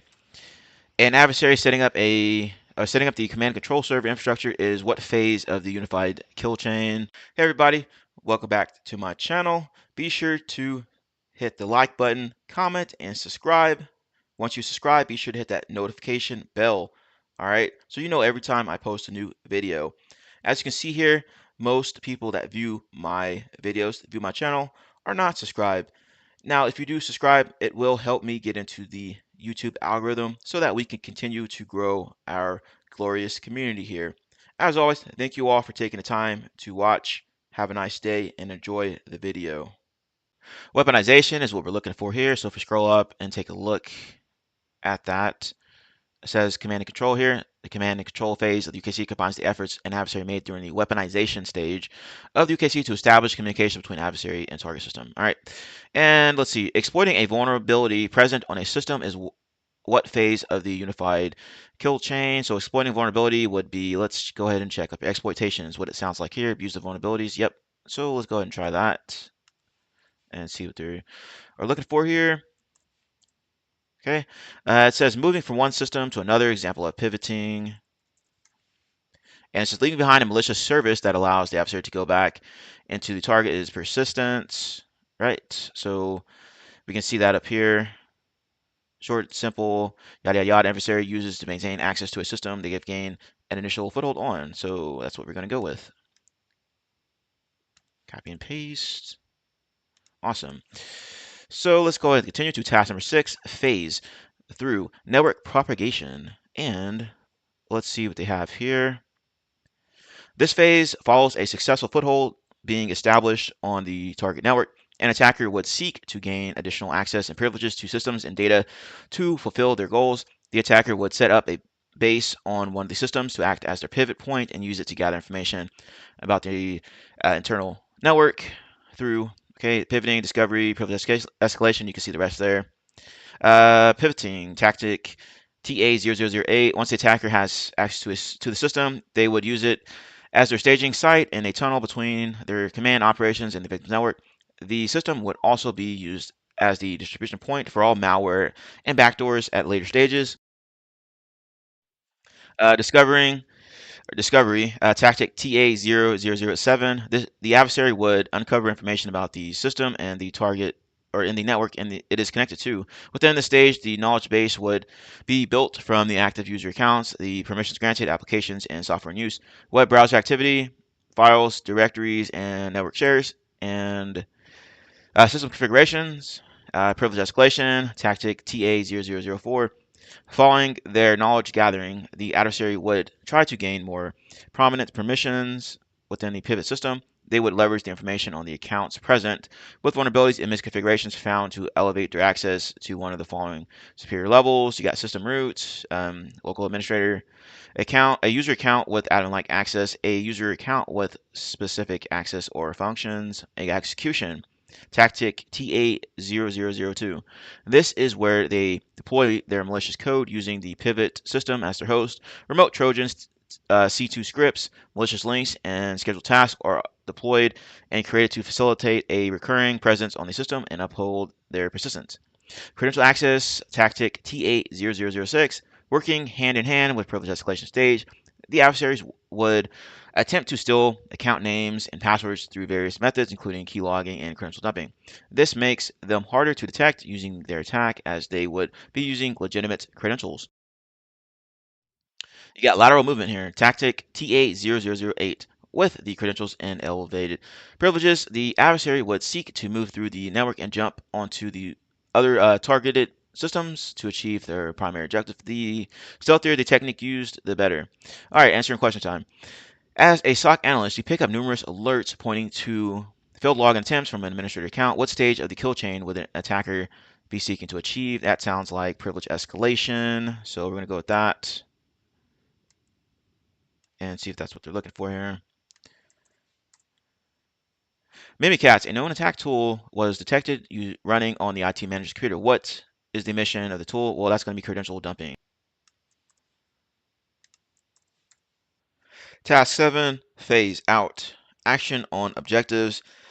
This phase wraps up the journey of an adversary's attack on environment, where they have critical asset access and can fulfill their attack goals. These goals are usually geared toward compromising the confidentiality, integrity, and availability, which is known as the CIA triad. The tactics to be deployed by an attacker would include collection, which is tactic TA0009. After all the hunting for access and assets, the adversary will be seeking to gather all the valuable data of interest. This in turn compromises the confidentiality of the data and will lead to the next stage or the next attack stage, exfiltration. The main target sources include drivers, browsers, audio, video, and email. Exfiltration tactic TA0010. To elevate their compromise, the adversary would seek to steal data, which could be packaged using encryption measures and compression to avoid any detection. The C2 channel and tunnel deployed in the earlier phases will come in handy during this process. Impact tactic TA0040. If the adversary seeks to compromise the integrity and availability of the data assets, they would manipulate, interrupt, or destroy these assets. The goal would be to disrupt business and operational processes and may involve removing account access, disk wipes, and data encryption, such as ransomware, defacement and denial of service, DOS attacks. Objectives: with all the power and access to the systems and network, the adversary would seek to achieve their strategic goal for the attack.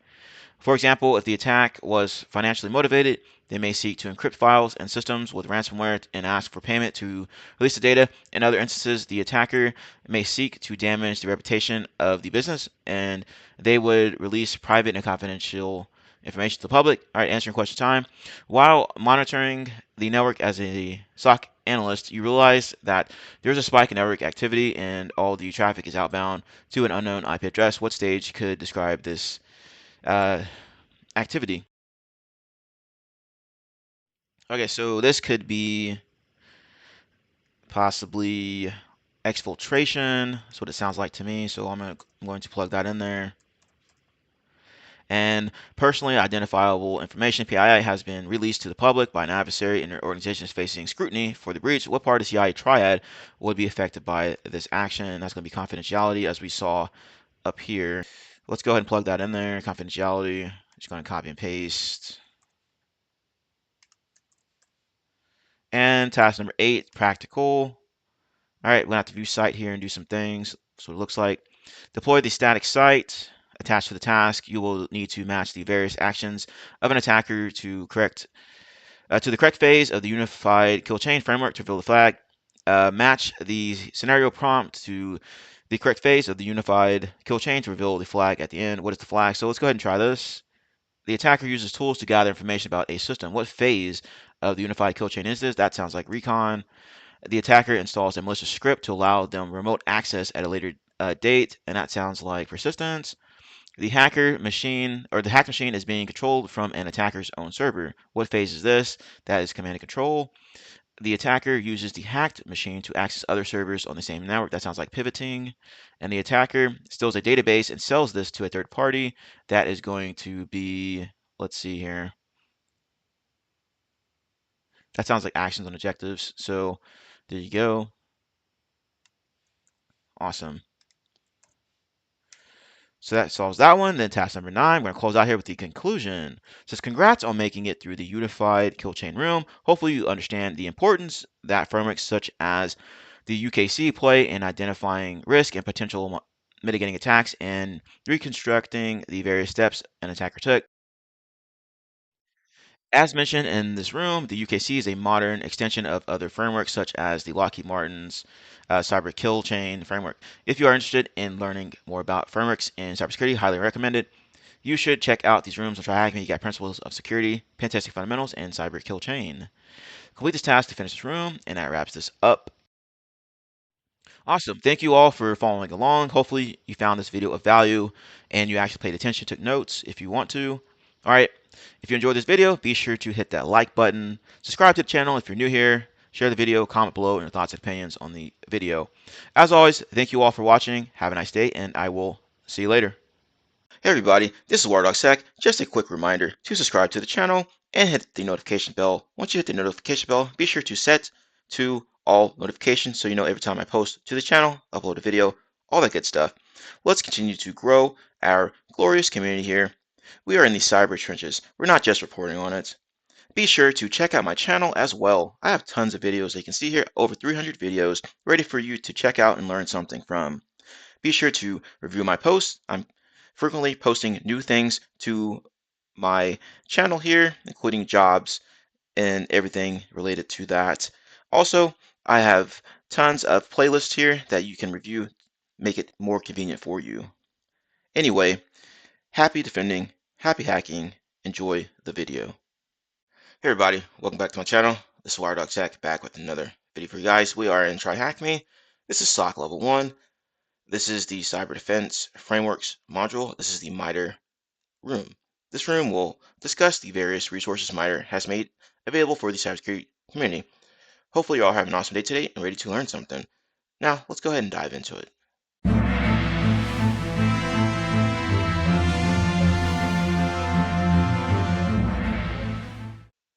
Task 1, Introduction to MITRE. For those that are new to the cybersecurity field, you probably never heard of MITRE. Those of us that have been around might only associate MITRE with CVEs, which stands for Common Vulnerabilities and Exposures list, which is one resource you'll probably check when searching for an exploit for a given vulnerability. But MITRE researches in many areas outside of cybersecurity for the safety, stability, and well-being of our nation. These areas include artificial intelligence, health, informatics, space security, to name a few. From MITRE.org, at MITRE, we solve problems for a safer world through our federally funded R&D centers and public-private partnerships. We work across government to tackle challenges to the safety, stability, and well-being of our nation.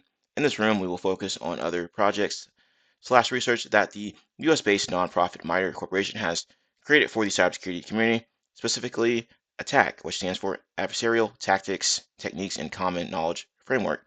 CAR, Cyber Analytics Repository, Knowledge Base, Engage, sorry, not a fancy acronym, Defend, Detection, Denial, and Disruption Framework, Empowering Network Defense, AEP, Attack, Emulation, and Plans. Let's dive in, shall we? The room was last updated July 1st, 2022, so we read everything here. Task number 2, I'm going to talk about the basic terminology. Before diving in, let's briefly discuss a few terms that you will often hear when dealing with the framework, threat intelligence, etc. APT is an acronym for Advanced Persistent Threat. This can be considered a team or group, threat group, or even country, nation, state group that engages in long-term attacks against organizations and/or countries. The term advanced can be misleading as it will tend to cause us to believe that each APT group all have some super weapon. Examples will be a zero-day exploit that they use. That is not the case, as we will see a bit later. The techniques these APT groups use are quite common and can be detected with the right implementation in place. You can view FireEye's current list of APT groups here, so check that out if you're interested. TTP is an acronym that stands for Tactics, Techniques, and Procedures. But what does each of these terms mean? Tactic is the adversary's goal or objective. Technique is how the adversary achieves the goal or objective, and procedure is how the technique is executed.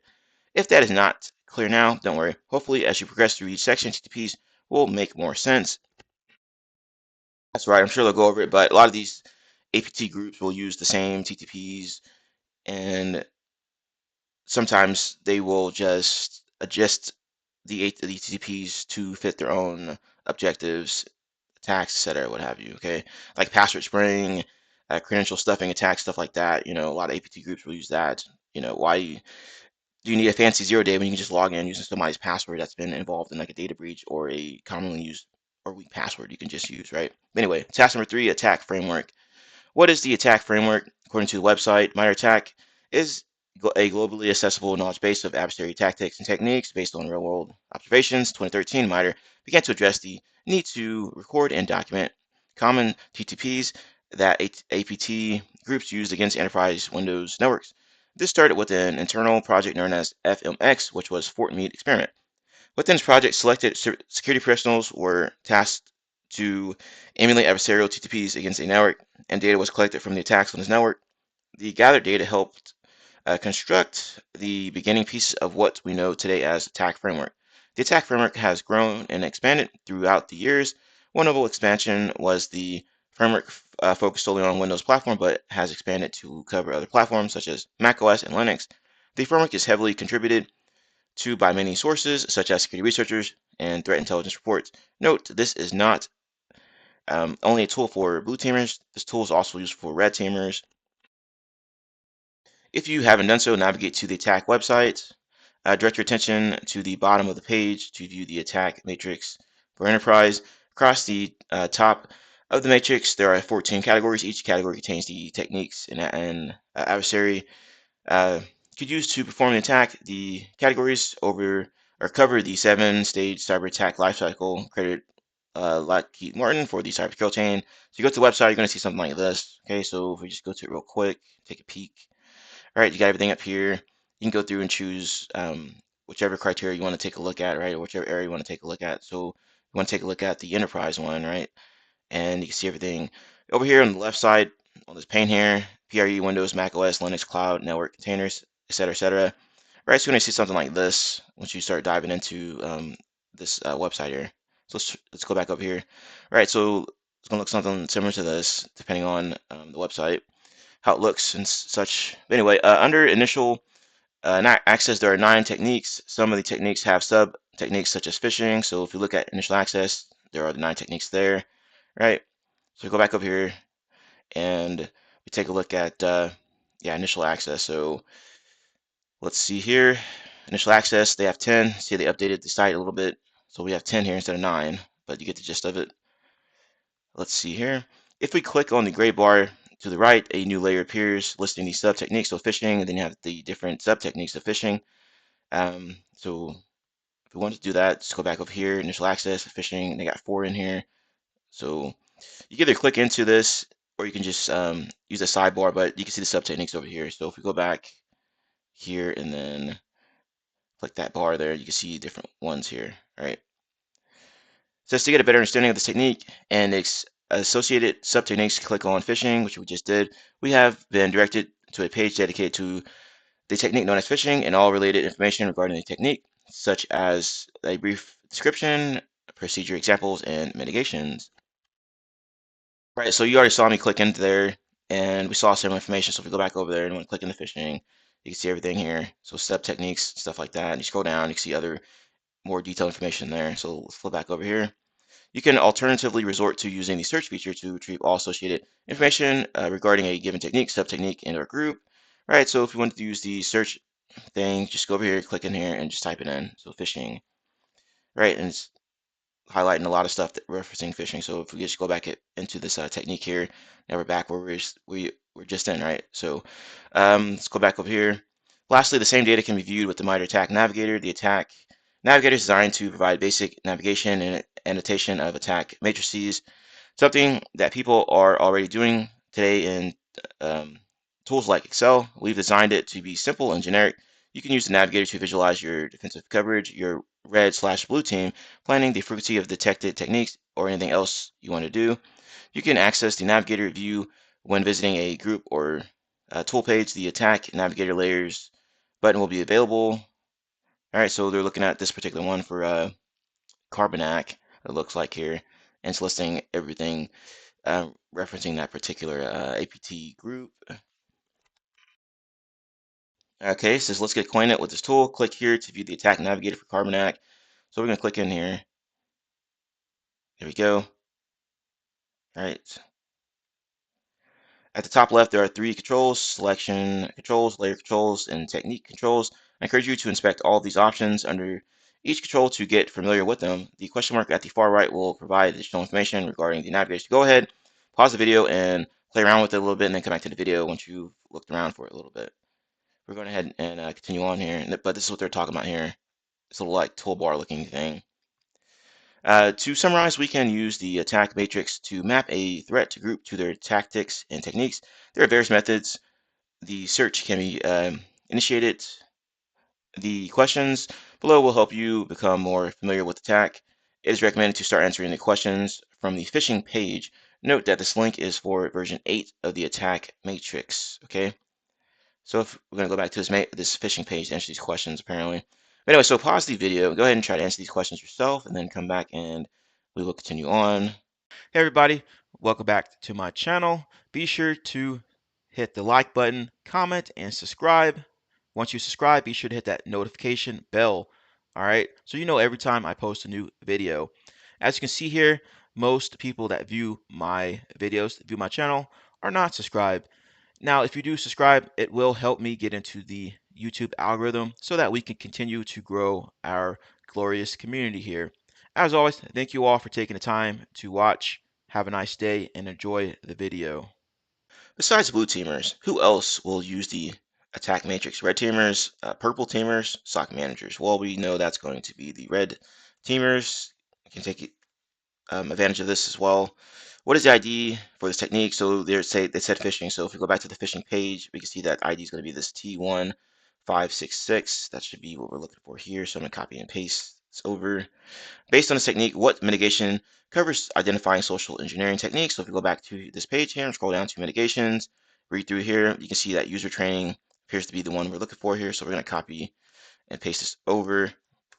Okay. What are the data sources for detection formats? It's going to look like this: source 1, 2, 3, no spaces after the commas. So if we go back to here and looking at detection here and look for data sources. All right. So it's like application log, file, and network traffic is what they are referencing here. So I'm just going to copy and paste the stuff over like so. So application, comma, and then the next one was file, and then network traffic. So I get this one in here like so. File, then network traffic. It did not copy correctly, so I had a period in there. That's why. Okay, network, then traffic. Okay. Which are the first two groups to have used spear phishing in their campaigns? So if we go back here and we can see here the first two groups they're talking about here is Axiom and then Gold Southfield. So copy and paste that over to get that. And the next one says, based on the information for the first group, what are their associated groups? So if we go back and look here, and it says an overlap between Axiom and the Winty group. So let's go ahead and copy this information over. Associated groups. So there we go. Group 72 is what we're looking for here. So there we go here. What software associated with this group that lists phishing as a technique? All right, so if we go back over here, and if we go and take a look for phishing and software, okay, so we're taking a look at the software over here, right? And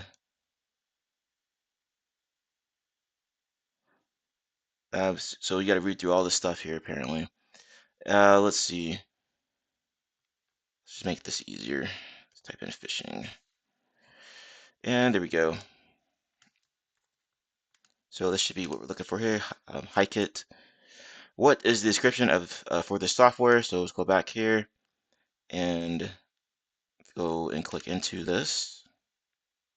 Sidekit is malware that has been used by Axiom for late stage persistent exfiltration of initial compromise. So I wonder if that's what we're looking for here. So let's go ahead and copy this over. There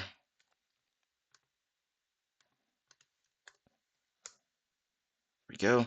This group overlaps slightly with which other group? And if we go back, take a look at this group, see what they're talking about that. Right, Axiom and the Wincy group.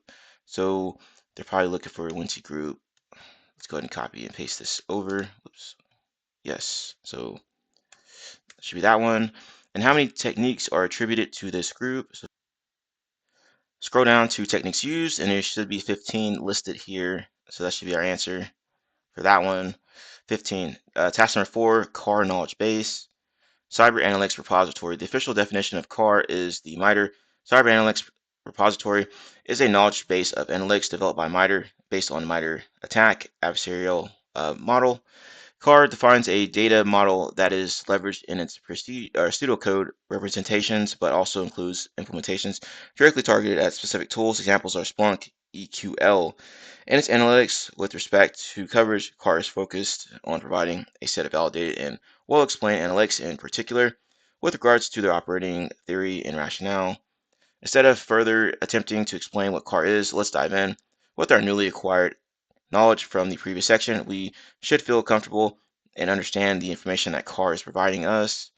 Let's begin our journey by reviewing this here, which is the CAR 2020-09-001 scheduled task file access. Upon visiting the page, we're given a brief description of the analytics and references to attack, technique, subtechnique, and tactic. So when you go to that page, it's going to look something like this, which we just saw, right? So we got similar information here. It says we're also provided with pseudocode and a query on how to search for this specific analytic within Splunk. A pseudocode is a plain human readable way to describe a set of instructions or algorithms that a program or system will perform. It looks something like this here. So Splunk search, Windows task, file creation, right? So basically it's help you along to searching your STEM tools and whatnot to find this particular activity. Note the reference to Sysmon. If you're not familiar with Sysmon, check out the Sysmon room. Take full advantage of CAR. We can view the full analytic list or CAR attack and navigator layer to view all the analytics. So it's going to look something like this, full analytic list, right? And the full analytic list view, we can see what implementations are available for any given analytic at a single glance, along with what OS platform it applies to. So again, if we go to this navigator here, it's just like what we saw earlier, right? So it's going to highlight those particular TTPs and such that are going to be in use by this particular area here, by this car. So let's go ahead and scroll back down. Let's look at another analytic to see a different implementation. So we can look at remote PowerShell sessions, right? So pretty much the same thing. Take a look at the pseudocode implementations, all the information in here. And it says under implementations, a pseudocode is provided and an EQL version of the pseudocode. EQL pronounced equal. I didn't know that, but equal. And it's an acronym for Event Query Language. Equal can be utilized to query, parse, and organize Sysmon event data. You can read more about this here, so check that out if you're interested. Equal native. So basically, we saw with the Splunk, it's going to have that pseudocode in here that you can use as a reference. To summarize, CAR is a great place for finding analytics that takes us further than the mitigation and detection summaries in the attack framework. This tool is not a replacement for attack, but an added resource. Awesome. All right, so question time. Go ahead and pause the video, try to answer these questions, then come back to the video, and we will continue on. What tactic has an ID of TA003? So if we go back to the MITRE website, you can just go to the search function here, Control V. There we go. It's bringing up this tactic here. So persistence is what we're looking for here. So if we go back over here, plug that in there. What is the name of the library that is a collection of Zeek-Bro scripts? Now for this one, you have to go into this MITRE Cyber Analytics repository and go to the main page here. And then once you scroll all the way down here, you can just use Control F, type in Zeek like this. You can see it's referenced down here. So bizarre is what we're looking for here. So we'll copy that, plug it in here. What is the name of the technique for running executables with the same hash and different names? Now for this one, we have to go back to the list and we're going to use Control F again and then type in hash. So running executables with the same hash and different names, that's going to be masquerading. So Control C and paste this in here. There we go. And it says examine this car here.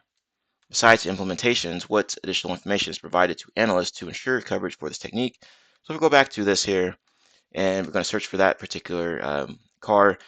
Select it, scroll all the way down to the bottom, and it looks like unit test is what we're looking for here. So we're going to plug this in here. There we go. Now task number 5, we're going to talk about MITRE Engage. Per the website, MITRE Engage is a framework for planning and discussing adversary engagement operations that empowers you to engage your adversaries and achieve your cybersecurity goals. MITRE Engage is considered an adversary engagement approach. This is accomplished by the implementation of cyber denial and cyber deception. With cyber denial, we prevent the adversary's ability to conduct their operations, and with cyber deception, we intentionally plant artifacts to mislead the adversary. Sounds like a honey token or something like that. The Engage website provides a starter kit to get you started with the adversary engagement approach. The starter kit is a collection of white papers and PDFs explaining various checklists, methodologies, and processes to get you started. So check that out if you're interested. As with MITRE ATT&CK, Engage has its own matrix. Below is the visual of the Engage matrix. So it looks something like this here. Looks pretty neat. Let's quickly explain each of the categories based on the information on the Engage website. Prepare the set of operational actions that will lead to your desired output or outcome input. Expose adversaries when they trigger your deployed deception activities. Affect adversaries by performing actions that will have a negative impact on operations. Elicit information by observing the adversary and learn more about their modus operandi, their TTPs, understand the outcomes of the operational actions output. Refer to the Engage handbook to learn more. You can interact with the Engage Matrix Explorer. We can filter by information from MITRE ATT&CK. Note that by default, the matrix focuses on operate, which entails expose, affect, and elicit. So if you go to that website, the Explorer, you're going to see something like this here. So if we want to open this up like so, see similar information. If this loads, let's flip back over real quick. Let's see. So they give you like a little video showcasing it here. It says you can click on prepare or understand if you wish to focus solely on that part of the matrix. So if you want to go ahead and click around on there, pretty much straightforward here. Okay. So it looks like the site loaded finally. So got it. All right. So if you want to click on prepare, there we go. All kinds of information there. Click around in here, play around with it. All right. Let's go ahead and continue on. And it says that should be enough of an overview. We'll leave it to you to explore the resources provided to you on this website. Before moving on, let's practice using these resources by answering the questions below. All right, so go ahead and answer these questions below. Pause the video, come back, and we will continue on. Under prepare, what is the ID SAC0002? So if we go back to the Explorer here, prepare. Once you go through all these here, you'll come across this persona creation. It's the one we're looking for here, so SAC0002. The answer for that one, persona creation.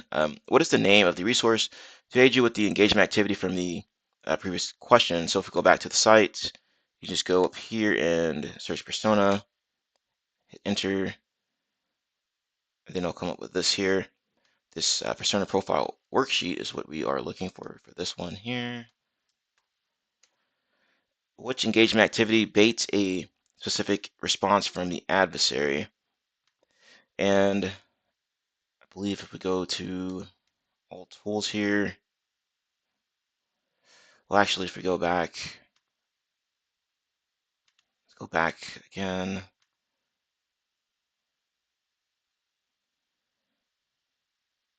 Okay, and lives and operates. And if you go through here, you'll see expose, affect, and elicit, right? And you see under disrupt, you'll find lures. So you click on lures and read the definition here. Deceptive systems and artifacts intended to serve as decoys, breadcrumbs, or bait to elicit a specific response from the adversary. So lures is what we're looking for here. All right, what is the definition of a threat model? We're back in the Explorer, so we'll go back to prepare. We can go down to threat model, and there's the definition right there. So we're going to copy this over. Okay. Task number 6, MITRE defend. Defend. What is MITRE resource? Or what is this MITRE resource? Per Defend website, this resource is a knowledge graph of cybersecurity countermeasures. Defend is still in beta and is funded by the Cybersecurity Directorate of the NSA. Defend stands for Detection, Denial, Disruption Framework, Empowering Network Defense. At the time of writing, there are 408 artifacts in the Defend matrix. See the below image. So it's going to look something like this here. Okay. Let's take a quick look at one of the Defend artifacts, such as the decoy file, and this is information on it right there. So you can see all kinds of things where you can particularly use this in your environment. And it says, as you can see, you're provided with information on what this technique is, the definition, how this technique works, how it works, things to think about when implementing the technique, considerations, and how to utilize technique examples. Note, as with other MITRE resources, you can filter based on the attack matrix. Since this resource is in beta and will change significantly in future releases, we won't spend that much time on defend. The objective of this task is to make you aware of this MITRE resource, and hopefully you'll keep an eye on it as it matures in the future. We still encourage you to navigate the website a bit by answering the questions below. Once again, pause the video, check out the questions below, then come back to the video and we will continue on. Okay, let's take a look here. What is the first MITRE attack technique listed in the attack lookup dropdown? And if we go look around in here, you can see the attack lookup is here. So click in here, and the first one's going to be this data obfuscation. So this should be our answer here. Data obfuscation. Let's see. I think we need all of this. Yeah. I think we don't. Data obfuscation. There we go. And the defend inferred relationships. What does the attack technique from this previous question produce? So if we go back in here and take a look at the defend inferred relationships here, everything's pointing to outbound internet traffic here. So let's go ahead and copy this over.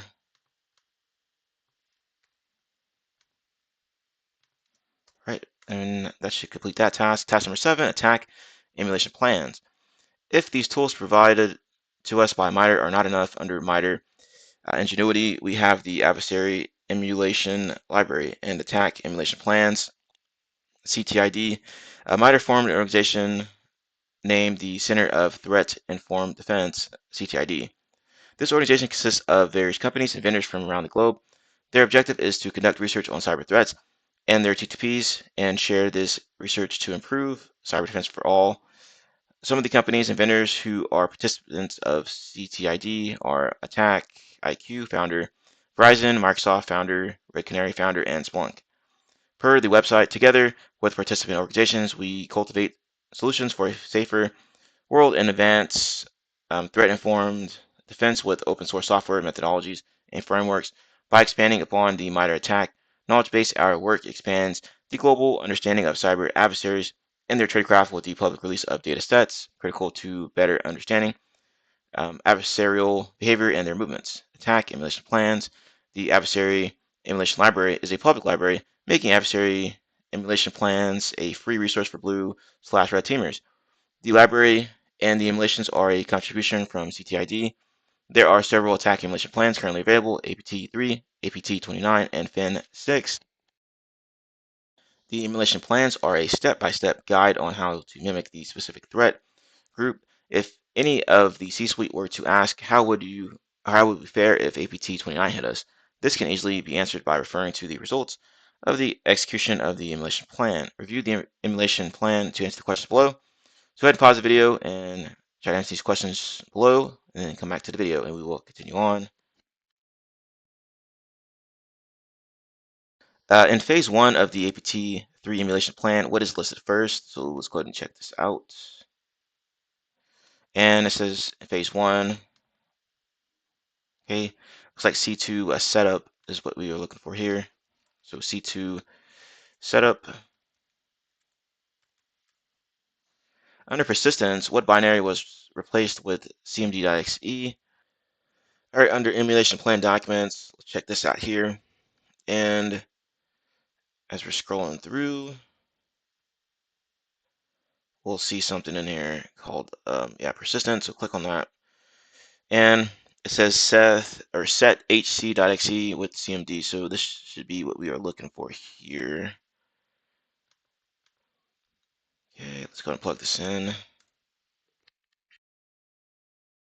Examining APT29, what C2 frameworks are listed in scenario 1 infrastructure? So once again, click in here and look for C2 frameworks. All right, after looking around on this GitHub page here, you can just scroll down to table of contents and then go to scenario 1 infrastructure, and you can see what they're referencing here. So it looks like Metasploit framework is what they're needing for this.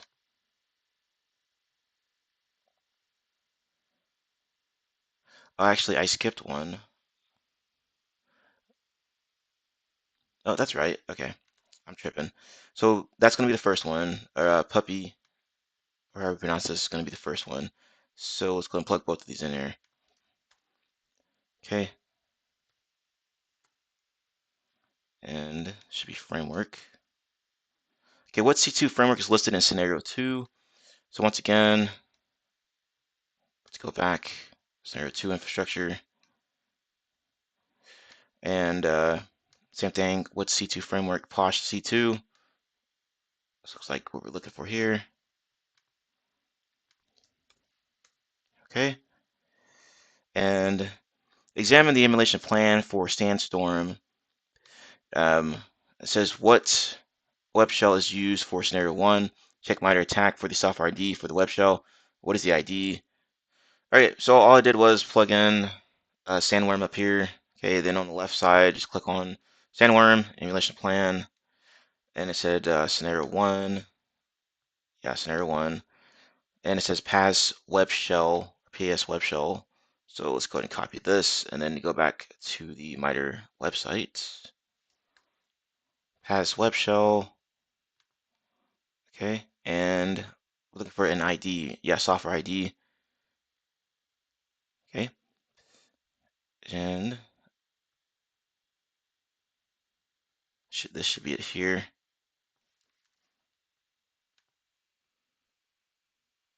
Okay, yeah, so they want it like this.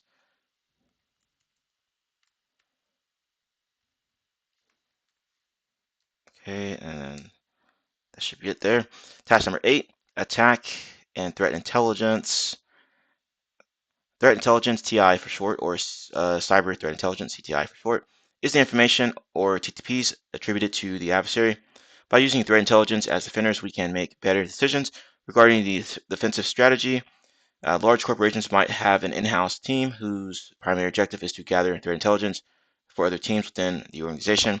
Aside from using threat intel already readily available, some of this threat intel can be open source or through a subscription with a vendor such as CrowdStrike. In contrast, many defenders wear multiple hats, roles within some organizations, and they may need to take time from their other tasks to focus on threat intelligence. To cater to the latter, we'll work on a scenario using attack for threat intelligence. The goal of threat intelligence is to make the information actionable. Scenario: you are a security analyst who works in the aviation sector. Your organization is moving their infrastructure to the cloud. Your goal is to use the attack matrix to gather threat intelligence on APT groups who might target this particular sector and use techniques targeting your areas of concern. You are checking to see if there are any gaps in coverage. After selecting a group, look over the selected group's information and their tactics, techniques, etc. Okay, so more questions. Be sure to pause the video, go through these questions, and come back to the video, and we will continue on. What is a group that targets your sector who has been in operation since at least 2013? So if we go back to the MITRE ATT&CK website here, we're going to type in aviation to the search bar. And if we look through some of the results here, you can see some information here. And it says at least 2013, so this might be, we're looking for APT 33. Okay, so I'm going to plug this one in here. As your organization is migrating to the cloud, is there anything attributed to this APT group that you should be focused on? If so, what is it? So if it's going through here and it's talking about cloud stuff, so let's Control F again and cloud. Okay, well, there's cloud account, so maybe that's what they're looking for here. And just to cycle through here real quick, cloud storage. Okay, yeah, so cloud accounts looks like what they're looking for here. What tool is associated with the technique from the previous question? So let's go ahead. It says ruler in an attempt to gain control of endpoints. So it looks like what they're looking for here. So ruler. All right. Referring to the technique from question 2, what mitigation method suggests using SMS messages as an alternative for its implementation? Probably like multi-factor or something like that. All right. Okay, so let's go ahead and click in here and mitigation. All right. Multi-factor authentication is what we're looking for here. Okay. What platforms does this technique from question number 2 affect? So if we go back in here and take a look again. So let's see.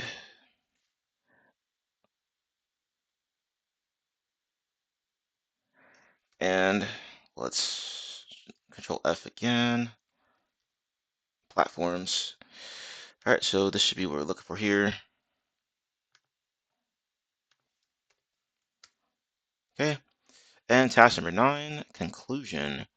In this room, we explored tools/resources that MITRE has provided to the security community. The room's goal was to expose you to these resources and give you a foundational knowledge of their uses. Many vendors of security products and security teams across the globe consider these contributions from MITRE invaluable in the day-to-day efforts to thwart evil. The more information we have as defenders, the better we are equipped to fight back. Some of you might be looking to transition to become SOC analysts, detection engineers, cyber threat analysts, etc. These tools/resources are a must to know. As mentioned before, though this is not only for defenders, as red teamers, these tools/resources are useful as well. Your objective is to mimic the adversary and attempt to bypass all of these controls in place within the environment. With these resources as the red teamer, you can effectively mimic a true adversary and communicate your findings to a common language that both sides can understand. In a nutshell, this is known as purple teaming. So you will come across MITRE at some point in your cybersecurity career. All right, we use it quite often. I've used it quite often in my career, as well as referencing other frameworks like NIST, other things out there like that. But MITRE is very popular and well known in the cybersecurity space. I recommend familiarizing yourself with MITRE ATT&CK, how to properly utilize it to make your environment more secure, because you'll probably get asked this on like an interview or maybe even on an exam or something like that. Okay, so check out all this information here. So we went over basic stuff about MITRE, terminology, the framework itself, talk about CAR, MITRE Engage, MITRE Defend, emulation plans, attack and threat intelligence. And like it says here, not only can the blue team use it, but the red team can use it as well to mimic an adversary out there to see if the organization is vulnerable or susceptible to those types of TTPs by that particular threat actor. That is it for this room. Hopefully y'all enjoyed this video. If you did, be sure to like, comment, subscribe, hit that notification bell so you know every time I post a video to the channel. As always, thank you all for taking time to watch the video. Have a nice day, and I will see you later. Hey everybody, this is WireDogSec. Just a quick reminder to subscribe to the channel and hit the notification bell. Once you hit the notification bell, be sure to set to all notifications so you know every time I post to the channel, upload a video, all that good stuff. Let's continue to grow our glorious community here. We are in the cyber trenches. We're not just reporting on it. Be sure to check out my channel as well. I have tons of videos. You can see here over 300 videos ready for you to check out and learn something from. Be sure to review my posts. I'm frequently posting new things to my channel here, including jobs and everything related to that. Also, I have tons of playlists here that you can review, make it more convenient for you. Anyway, happy defending, happy hacking, enjoy the video. Hey everybody, welcome back to my channel. This is WireDogSec back with another video for you guys. Today's video, we are in TryHackMe. This is the SOC Level 1 learning path. This is the Cyber Defense Frameworks module. This is the Summit Room.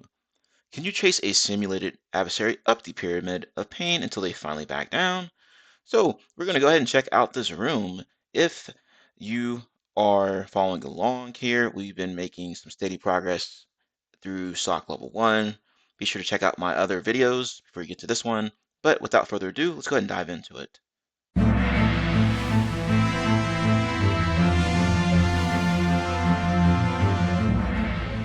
Okay, let's take a look here. Objective: after participating in one too many incident response activities, Pico Secure has decided to conduct a threat simulation and detection engineering engagement to bolster its malware detection capabilities. We have been assigned to work with an external penetration tester and an iterative purple team scenario. The tester will be attempting to execute malware samples on a simulated internal user workstation. At the same time, you will need to configure Pico Secure's security tools to detect and prevent the malware from executing.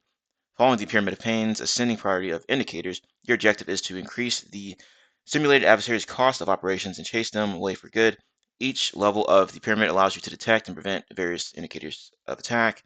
Room prerequisites: completing the preceding rooms in the Cyber Defense Frameworks module will be beneficial before venturing into the challenge, specifically the following. So make sure to do the Pyramid of Pain and the MITRE rooms, or just check out my videos on those rooms. Start the machine up, then you're going to click on this link here. If you get an error for bad gateway, wait a few minutes and refresh, and it should load up properly. All right, and there's quite a few flags we need to capture here or find, and let's go ahead and pivot over to the site. Okay. First email here says introduction penetration test. Hey there, I'm Sphinx, and I will be working with you in conducting a threat simulation and detection engineering task. I will attempt to execute malware samples on a simulated compromised user account to see if Pico security tools can detect the attacks. This will be an iterative process, blah, blah, blah, blah. We already read about that. I will start with something simple like sample.exe, scan this file using the malware sandbox tool, and review the generated report. Maybe there's a unique way for you to distinguish this file and add a detection rule to block it. Once you manage to do so, I'll be in touch again. It says you can access various security tools on the left side there using the hamburger icon, which is this here. So let's take a look, and let's see here. Let's go to malware sandbox. All right, sample.exe is there. All right, let's go and submit for analysis. Just like kind of like VirusTotal or any type of automated sandbox solution that you may come across, right? Like hybrid analysis or something like that. Okay, so print out a little fancy report for you with all kinds of details in here. So let's go ahead and take a look here. Behavior analysis. Malicious Metasploit was detected. Suspicious connects to unusual port. Info reads the machine. GUID, blah, blah, blah. Okay, it does all kinds of stuff here. And you have some hashes here. So maybe we can block the hashes, possibly. So let's see here. It's going to copy and then let's see. Manage hashes. Hash value. There we go. Okay, let's go and block it. And submit hash. Nice work. Prevented sample1.exe from executing. They sent us a nice little email here. So let's go back over to the email section here and check our inbox here. You blocked me. Hey, again, good work. That detection you added blocked my malware from executing. Since file hashes and digests are unique to every file, they are by far the highest confidence indicators out there. You can be sure it's malware sample next time you see the hash. However, by design, that is also one of the significant downfalls, relying on hashes, et cetera, et cetera, et cetera. Basically, it's going to get a lot harder as you progress through these IOCs and putting in counter mechanisms as we saw earlier. So let's go ahead and grab this flag and plug it in real quick. Then we're going to start on sample number 2 here. Okay, hit submit. All right, and in fact, all I did this time was recompile the malware and generated a new file hash and execute it without issue. See if you can come up with a new way to detect sample 2. So let's go back, and I guess we just click on this. Awesome. So let's go to sample 2, submit it for analysis. German chocolate cake. Interesting. I don't like coconut, so I don't like German chocolate cake. But anyway, let's go ahead and continue. Looks like it has some similar information here. We got the hash stuff up here. Okay, some other behavior analysis stuff. Now we got network activity. Interesting. HTTP requests. You got connections down here as well. So let's see here. Maybe we could block this URL. Okay, let's try that. And let's go to the hamburger icon again. And firewall manager.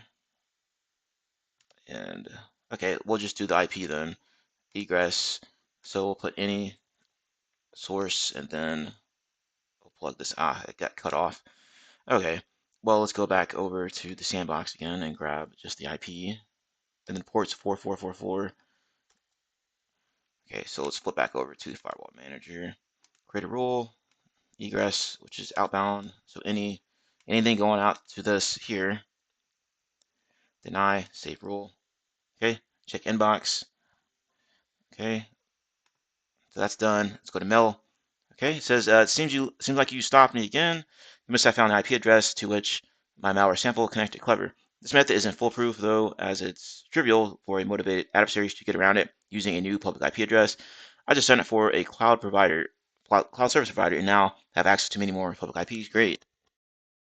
What you'll see in the real world as well. This time you'll need to detect sample 3.exe another way. I've already have my server running on a new IP address and have plenty more backups to fail over in case these get blocked. So that can be very, very annoying that threat actors will do that to you. But this is good stuff here. So we're going to plug this one in, done there. And let's go ahead and scan it again.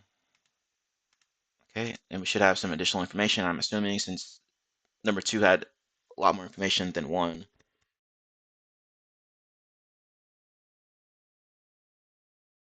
Okay, so let's take a look here. And more network activity here. Let's go into some domains. Okay. The DNS request. So this one looks funky here. Yeah, it even says backdoor. I mean, dead giveaway, right? So let's go ahead and get this blocked here. So I guess DNS filter, we need to do this here. Role name, let's do, let's just call it sample 2, I guess. Sample 2. Malware. We'll just leave that like that. Okay, let's do this. Deny, save rule. Done. Nice work. DNS filter rule prevented sample 3 from connecting to the C2. Okay, now we got another email from this guy.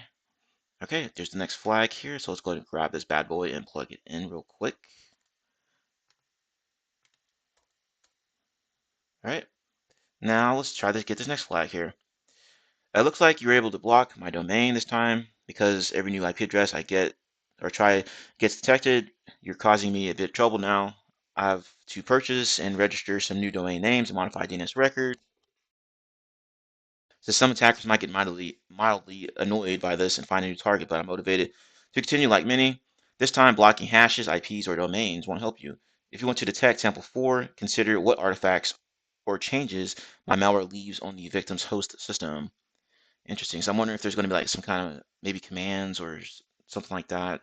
Maybe some persistent mechanisms. So let's go ahead and run this bad boy in the analysis thing here, or sandbox here.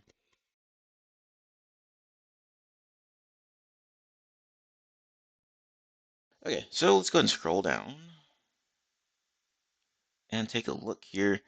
There's the DNS request, registry activity. Okay, write, read. Okay, it says disable real-time monitoring, so that looks odd there. That's definitely an indicator. Trying to disable AV tools on your machine, right? So that's pretty much a dead giveaway right there. All right, so let's go ahead and flip to the hamburger icon here, and then I'm assuming we're gonna need to use the Sigma rule builder. Okay, let's go ahead and create a new one here, and let's see, sysmon events, register modifications. There we go. All right, to make things easier, I just duplicated the tabs here so we can just flip back and forth between a couple of these here. That way it doesn't erase my current settings in here. So let's grab the key. First things first, flip back over here and put the key information here. Register name is going to be this here. And then value is going to be 1. Okay. And then attack ID is going to be defense evasion. Yeah, defense evasion. So validate rule. There we go, validated and deployed on the sim. Awesome. Now let's flip back over to the mailbox. Take a look here. Hey, I'm not sure what you managed to do this time, but you seriously threw a wrench into my malware sample. I spent ages trying to reconfigure my attack tools and methodology to get around your detection. Super annoying. Et cetera, et cetera, et cetera. I finally have sample 5 ready for you to detect. Different process time and the sample. All of the heavy lifting and instructions occur on my backend server. So I can easily change the types of protocols I use and the artifacts I leave on the host. You'll have to find something unique or abnormal about the behavior of my tool to detect it. I have attached logs of the outgoing network connections from the last 12 hours on the victim machine. They may help you correlate something. I don't know what to do if you can stop me at this level. Okay, so let's go ahead and grab this flag first, plug it in, and then let's go ahead here and take a look at this attachment. Okay, nice log file. So as you're browsing this log file, of course, take a look at the timestamps, source, destination, port, size, information here. And you see that the destination is changing IP addresses, right? And then also the port seems to change as well between 443 and 80. But we notice something here that seems to be similar. So you have 97 bytes, right? So maybe we can build something off of that information there, right? So let's go ahead and flip back over to our builder here and let me go back into it because I'm not sure if we needed to refresh the page or not. So create signal rule, and we want to do. Hey everybody, welcome back to my channel. Be sure to hit the like button, comment, and subscribe. Once you subscribe, be sure to hit that notification bell. All right, so you know every time I post a new video. As you can see here, most people that view my videos, view my channel, are not subscribed. Now, if you do subscribe, it will help me get into the YouTube algorithm so that we can continue to grow our glorious community here. As always, thank you all for taking the time to watch. Have a nice day and enjoy the video. All right, so we're going to need to do this network connections, right? Detect outgoing network connections, network traffic, et cetera, et cetera, et cetera, because that's the information that's displayed in this log information, right? So the information we need to pull out of here, of course, is going to be the port information and, of course, size, okay? And let's take a look at the criteria. So I've already plugged in my information here. So remote IP is going to be any because it keeps flip-flopping between different ones. You can see there, right? So that's going to be any. Same thing with port. It flip-flops between port 443 and port 80, right? And also the attacker could just, I mean, just switch the ports, honestly. But 97 bytes looks pretty consistent in here, so we're going to use that information. And of course, the frequency is going to be 1800 seconds because this seems to be happening every 30 seconds, as we can see here in the logs, timestamps there.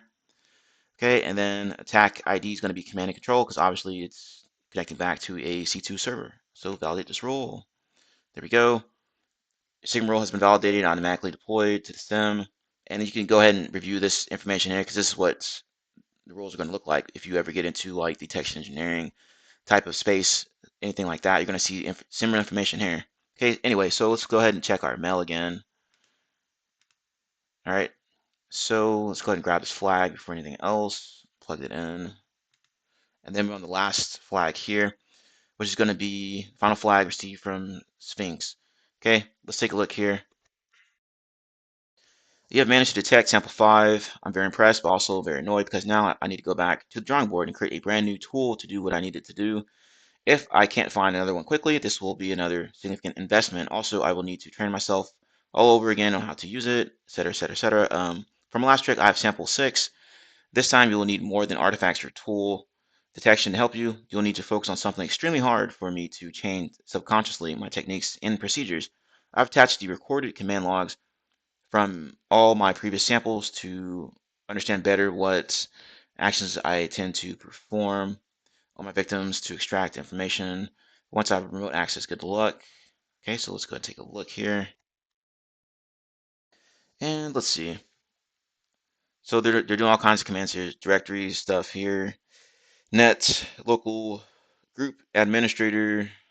It's all going to the same information here. So obviously we're going to probably use this criteria to build out something. Yeah, so let's go ahead and jump back over to our Sigma rule builder. Let's go back to home and jump back into Sigma rule builder. Okay, this time we probably want to do, let's see, system on event logs again. There we go, file creation. Okay, this looks like what we're needing. So let's flip back over here and we're gonna grab this information. Okay, and let's go ahead and plug it in here. File path. I don't know if we need the whole thing in here or just the temp directory, but this is going to be it here. And then this looks like collection. So we're doing some kind of reconnaissance, it looks like, just by the commands listed out here. And let's try that. Yeah, okay. So let's get rid of this. Okay, we can get rid of that then. There we go. All right, so we are done with this. Let's flip back over and grab this last flag here. Well, that's it. I officially given up. Throughout the engagement, you managed to chase me to the very top of the pyramid of pain. You detected my sample file hashes, IP domains, etc. To continue, I have no choice but to completely retrain myself and conduct extensive research to figure out why or how you're catching me. And with that, I don't think you'll ever see me again. Here's the final flag. Awesome. So we managed to beat the Sphinx. And this is good stuff here. This purple team type of activity.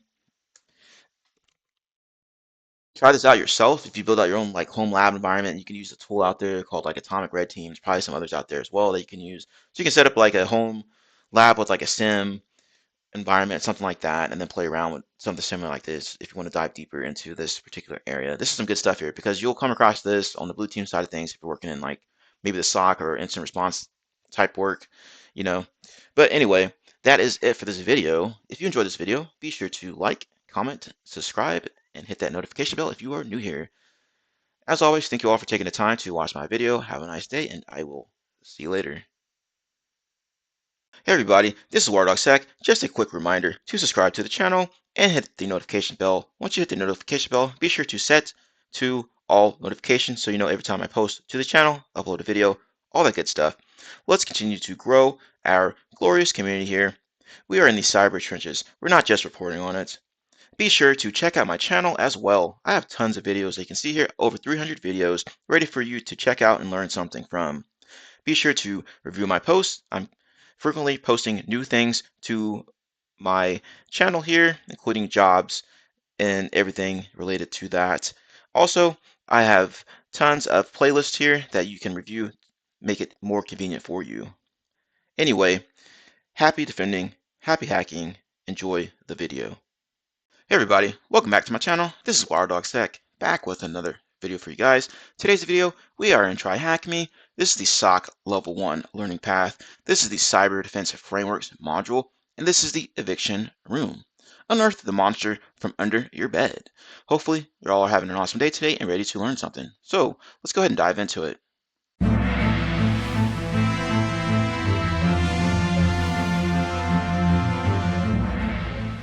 Task 1, understand the adversary.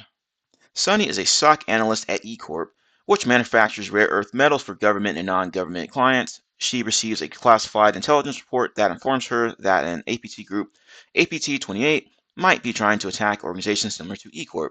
To act on this intelligence, she must use the MITRE ATT&CK navigator to identify the TTPs used by the APT group to ensure it has not already intruded into the network and to stop it if it has. Okay. Please visit this link to check out the MITRE ATT&CK navigator layer for the APT group and answer the following questions below. I already have it open, another tab here, so let's take a look at these questions. What is the technique used by the APT to both perform recon and gain initial access? All right, let's go ahead and flip back over here. And if we take a look here, this is the navigator they're talking about. Okay, so we can scroll side to side here. You can see all these things highlighted. So I'm assuming that is what we're going to be using here to answer these questions. All right, so let's take a look at the first one here. Reconnaissance. You got phishing for information here. Yes, it has information about this as you hover over it. And then it goes into spear phishing link. Okay. And then it also said initial access. So if we check out initial access and try to compare these two here. So phishing spear phishing link, and then they have spear phishing link up here as well. So that looks like what they are wanting for that particular answer. So let's go ahead and put this in. Spear phishing link. Awesome. Sony identified that the APT might have moved forward from the recon phase. Which accounts might the APT compromise while developing resources? So let's flip back over here and take a look. And if we look at initial access, right, so they've already gained entry into this environment. If we go down here, it looks like they're maybe talking about cloud accounts possibly. So let's make sure. Actually, no, let's flip. It says resource development, so it should be email accounts. Yeah, it should be email accounts.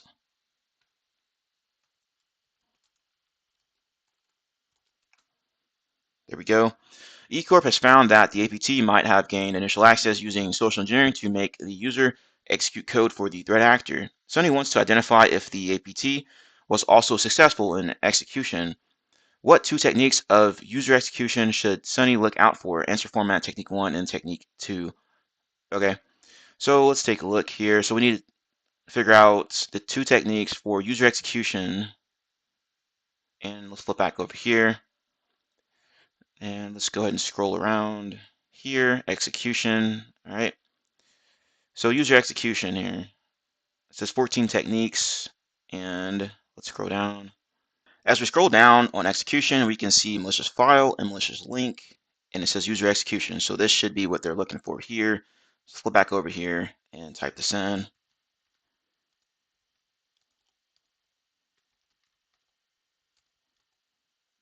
Okay. Next one says, if the above technique was successful, which scripting interpreters should Sunny search for to identify successful execution? All right, so it says scripting interpreters, all right, and we saw that earlier up here, right? Yeah, PowerShell and Windows Command Shell looks like what they're wanting here. So let's try that.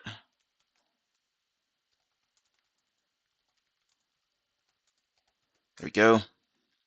While looking at the scripting interpreters identified in Q4, Sunny found some obfuscated scripts that changed the registry. Assuming these changes are for maintenance persistent or maintaining persistence, which registry keys should Sunny observe to track these changes? All right, so let's go ahead and take a look at those persistence, and then it says, okay, registry keys right here. All right, and let's go ahead and look in here.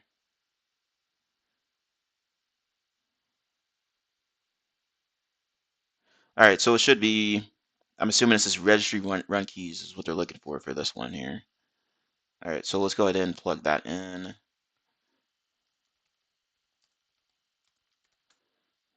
All right. Sunny identified that the APT executes system binaries to evade defenses. Which system binaries execution should Sunny scrutinize for proxy execution? All right, so now we're looking into execution to evade defenses. And let's go over here. Let's go and take a look here for defense evasion. Okay, this is under defense evasion. And let's check it out.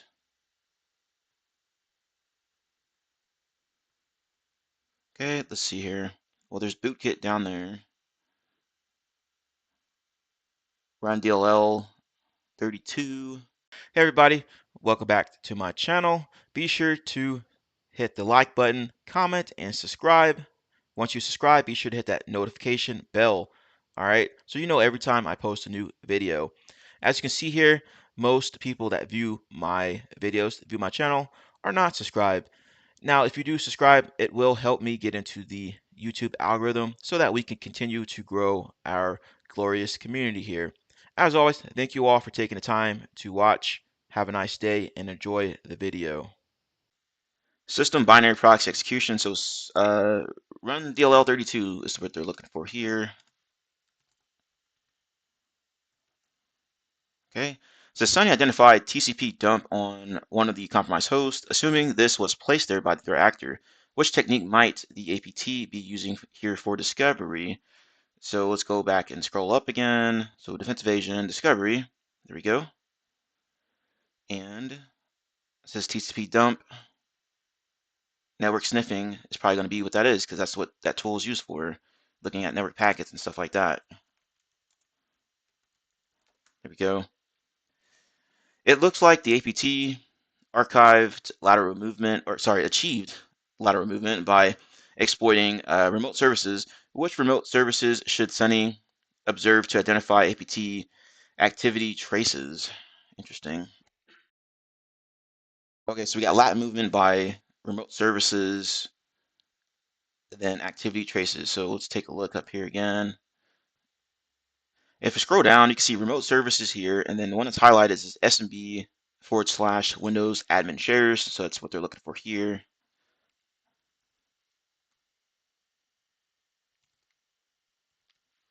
I forgot what it was. Windows admin shares. Okay. It looked like the primary goal of the APT was to steal intellectual property, also known as IP, from eCorp's information repositories. Which information repository can be likely target of APT? So let's go ahead and take a look again.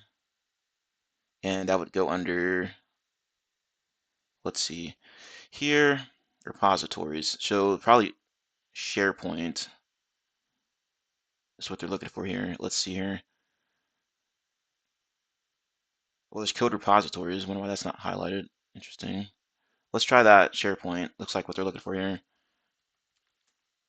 Because you can upload all kinds of files and stuff to SharePoint. And this is a treasure trove, by the way. If you have SharePoint in your environment, go ahead and take a look in there for anything that an attacker will look for, like API keys, documents that contain those, documents containing passwords, stuff like that. You'll be surprised what you find out inside of SharePoint. You should also build some type of detection capabilities around SharePoint as well for when anyone's in there doing suspicious searches or queries, right? So you want to trigger on stuff like that in your environment to make sure it's not malicious. VPN stuff too. They'll be looking at SharePoint for VPN related documentation. But let's continue on. Although the APT had collected the data, it could not connect to the C2 for data exfiltration to thwart any attempts to do that. What types of proxy might the APT use? Okay, so C2, data exfil, and a proxy. So let's go and take a look here. Exfiltration. So this is the way they would do exfiltration. If we go back one to command and control, since we're talking about C2 stuff, we'll scroll down here and take a look here, and it says proxy, and it did say something about proxies, right? Yes. What types of proxy might the APT use? So if we take a look at the proxies here, it says external proxy and then multi-hop proxy. So that should be what we're looking for here. There we go. So we're done with that. It says, congratulations, you have helped Sunny successfully thwart the APT's nefarious designs by stopping it from achieving its goal of stealing the IP of eCorp. Awesome. So we're done with this room here. And that was not too bad.